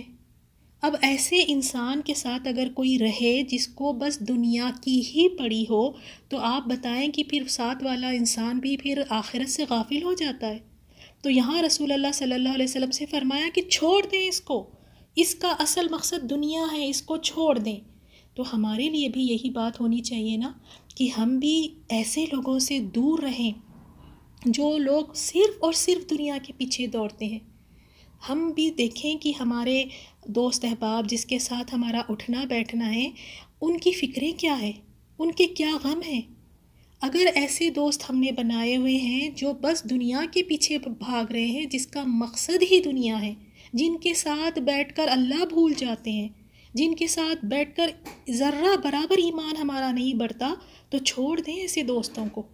کیا کرنی ایسی دوستیوں کا جن کے ساتھ رہ کے نہ اللہ یاد آتا ہے، جن کے ساتھ رہ کے نہ ہی آخرت کی فکر پڑتی ہے، جن کی مجلسوں میں کبھی آخرت کا ذکر نہیں، کبھی موت کا ذکر نہیں، کبھی اللہ اور رسول کی باتیں نہیں ہوتی، دنیا کی باتیں، بس پارٹیز ہوں گی، پتہ نہیں آج کہاں سیل لگی ہے وہاں کی باتیں ہوں گی، آج یہاں گیٹ ٹوگیدر ہے تو کل ہم تمہارے گھر کریں گے، بس یہی پارٹی شارٹیز کرتے رہنا، شاپنگ کی باتیں کرتے رہنا، بچوں کی باتیں کرتے رہنا، ان لاس کی باتیں کرتے رہنا۔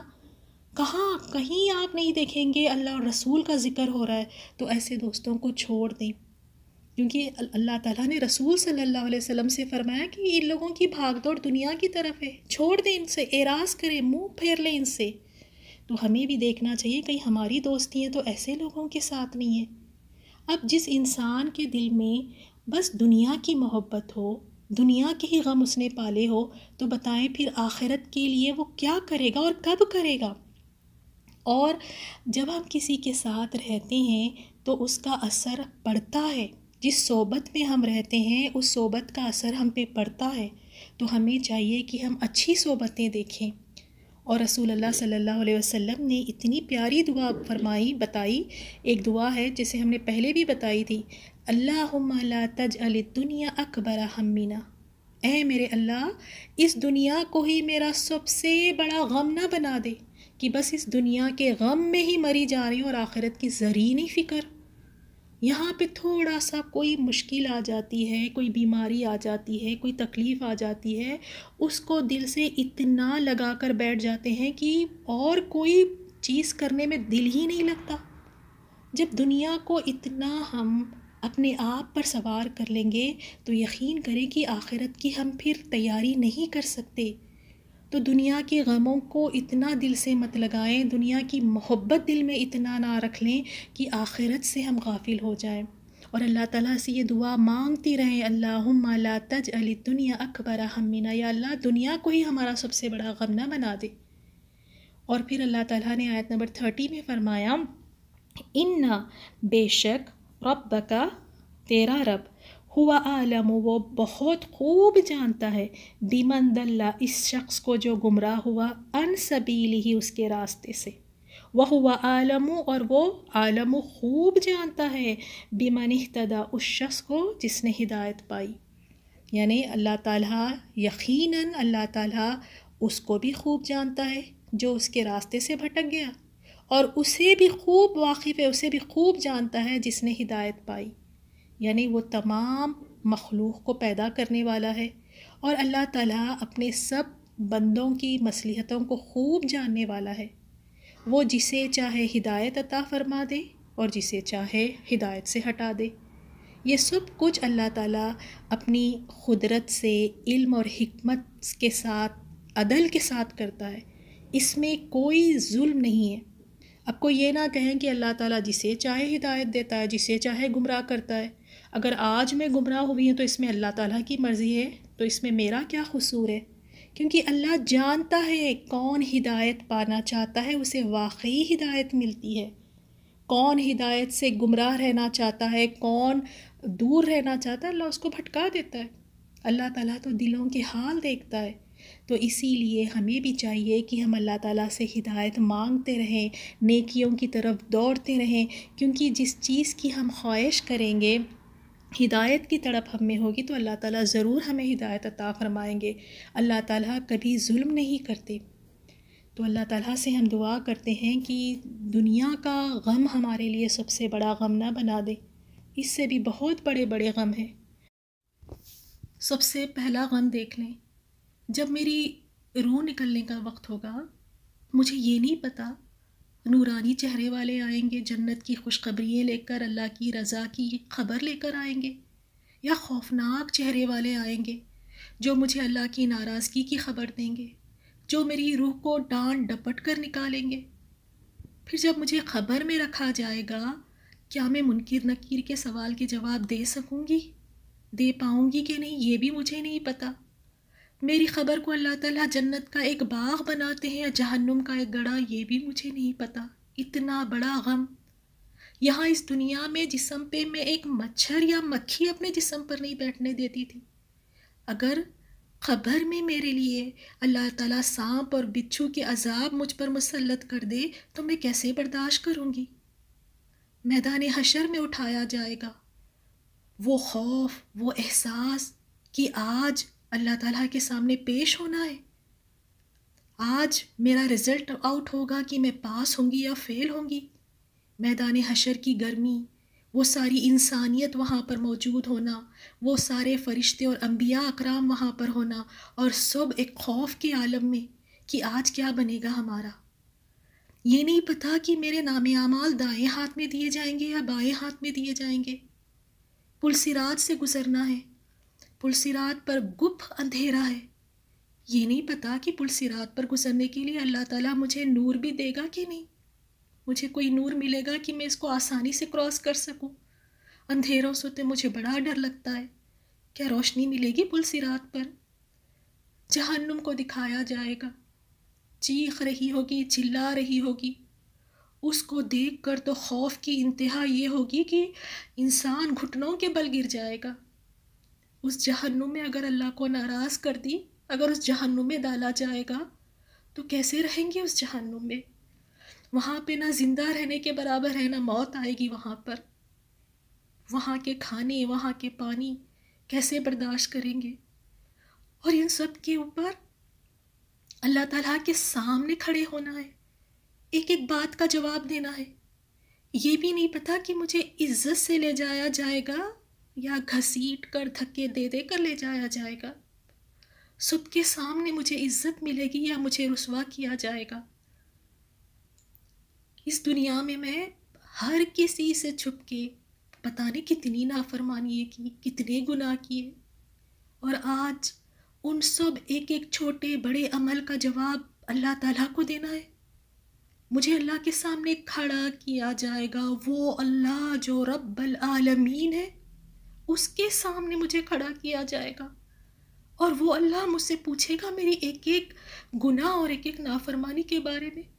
یہ میں نہیں برداشت کر سکتی، میں نہیں کھڑے رہ اللہ کے سامنے، کیونکہ یہ خوف جواب دینا ہے، اور میرا جسم میرے خلاف ہو جائے گا، میری ایک ایک بات اللہ تعالیٰ کو بتا دے گا۔ اللہ تعالیٰ کی ناراضگی کا ڈر، اللہ تعالیٰ کے سامنے کھڑے ہونے کا ڈر، اللہ تعالیٰ کے سامنے وہ شرمندگی کو محسوس کرے، اس شرمندگی کو محسوس کرے۔ دنیا جہاں سے باتیں چھپائی ہے، لیکن اس اللہ تعالیٰ کو ایک ایک چیز کا جواب دینا ہوگا۔ رب العالمین کو جو مالک ہے، کتنی شرمندگی ہوگی کہ اللہ پوچھے گا کہ یہ کیوں کیا تھا، فلاں دن یہ کیوں کیا تھا۔ بھاگنا چاہوں گی اس دن، چھپنا چاہوں گی، نہ کہیں بھاگ سکوں گی نہ کہیں چھپ سکوں گی۔ ہائے، ایسی شرمندگی اٹھانی پڑے گی وہاں پہ۔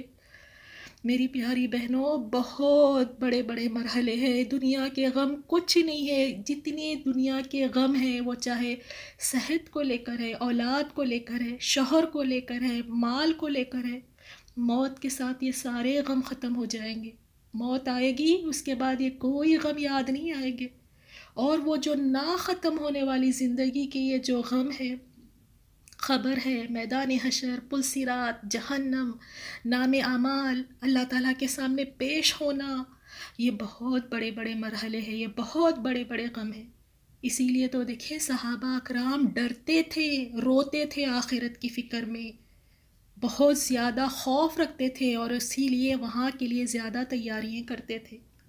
اور ہم لوگ کیا کرتے ہیں، اس دنیا کے لیے اتنی ہم محنت کرتے ہیں، اور دنیا اتنی ہی ملنی ہے جتنی اللہ نے ہمارے نصیب میں لکھی ہے، اور اس دنیا کے لیے پاگل ہوئے ہیں، دن رات محنت کرتے ہیں، اور وہ اتنی طویل اور لمبی زندگی جس کے لیے ہم نے واقعی محنت کرنی ہے، اس کو ہم نے امیدوں پہ چھوڑ دیا ہے۔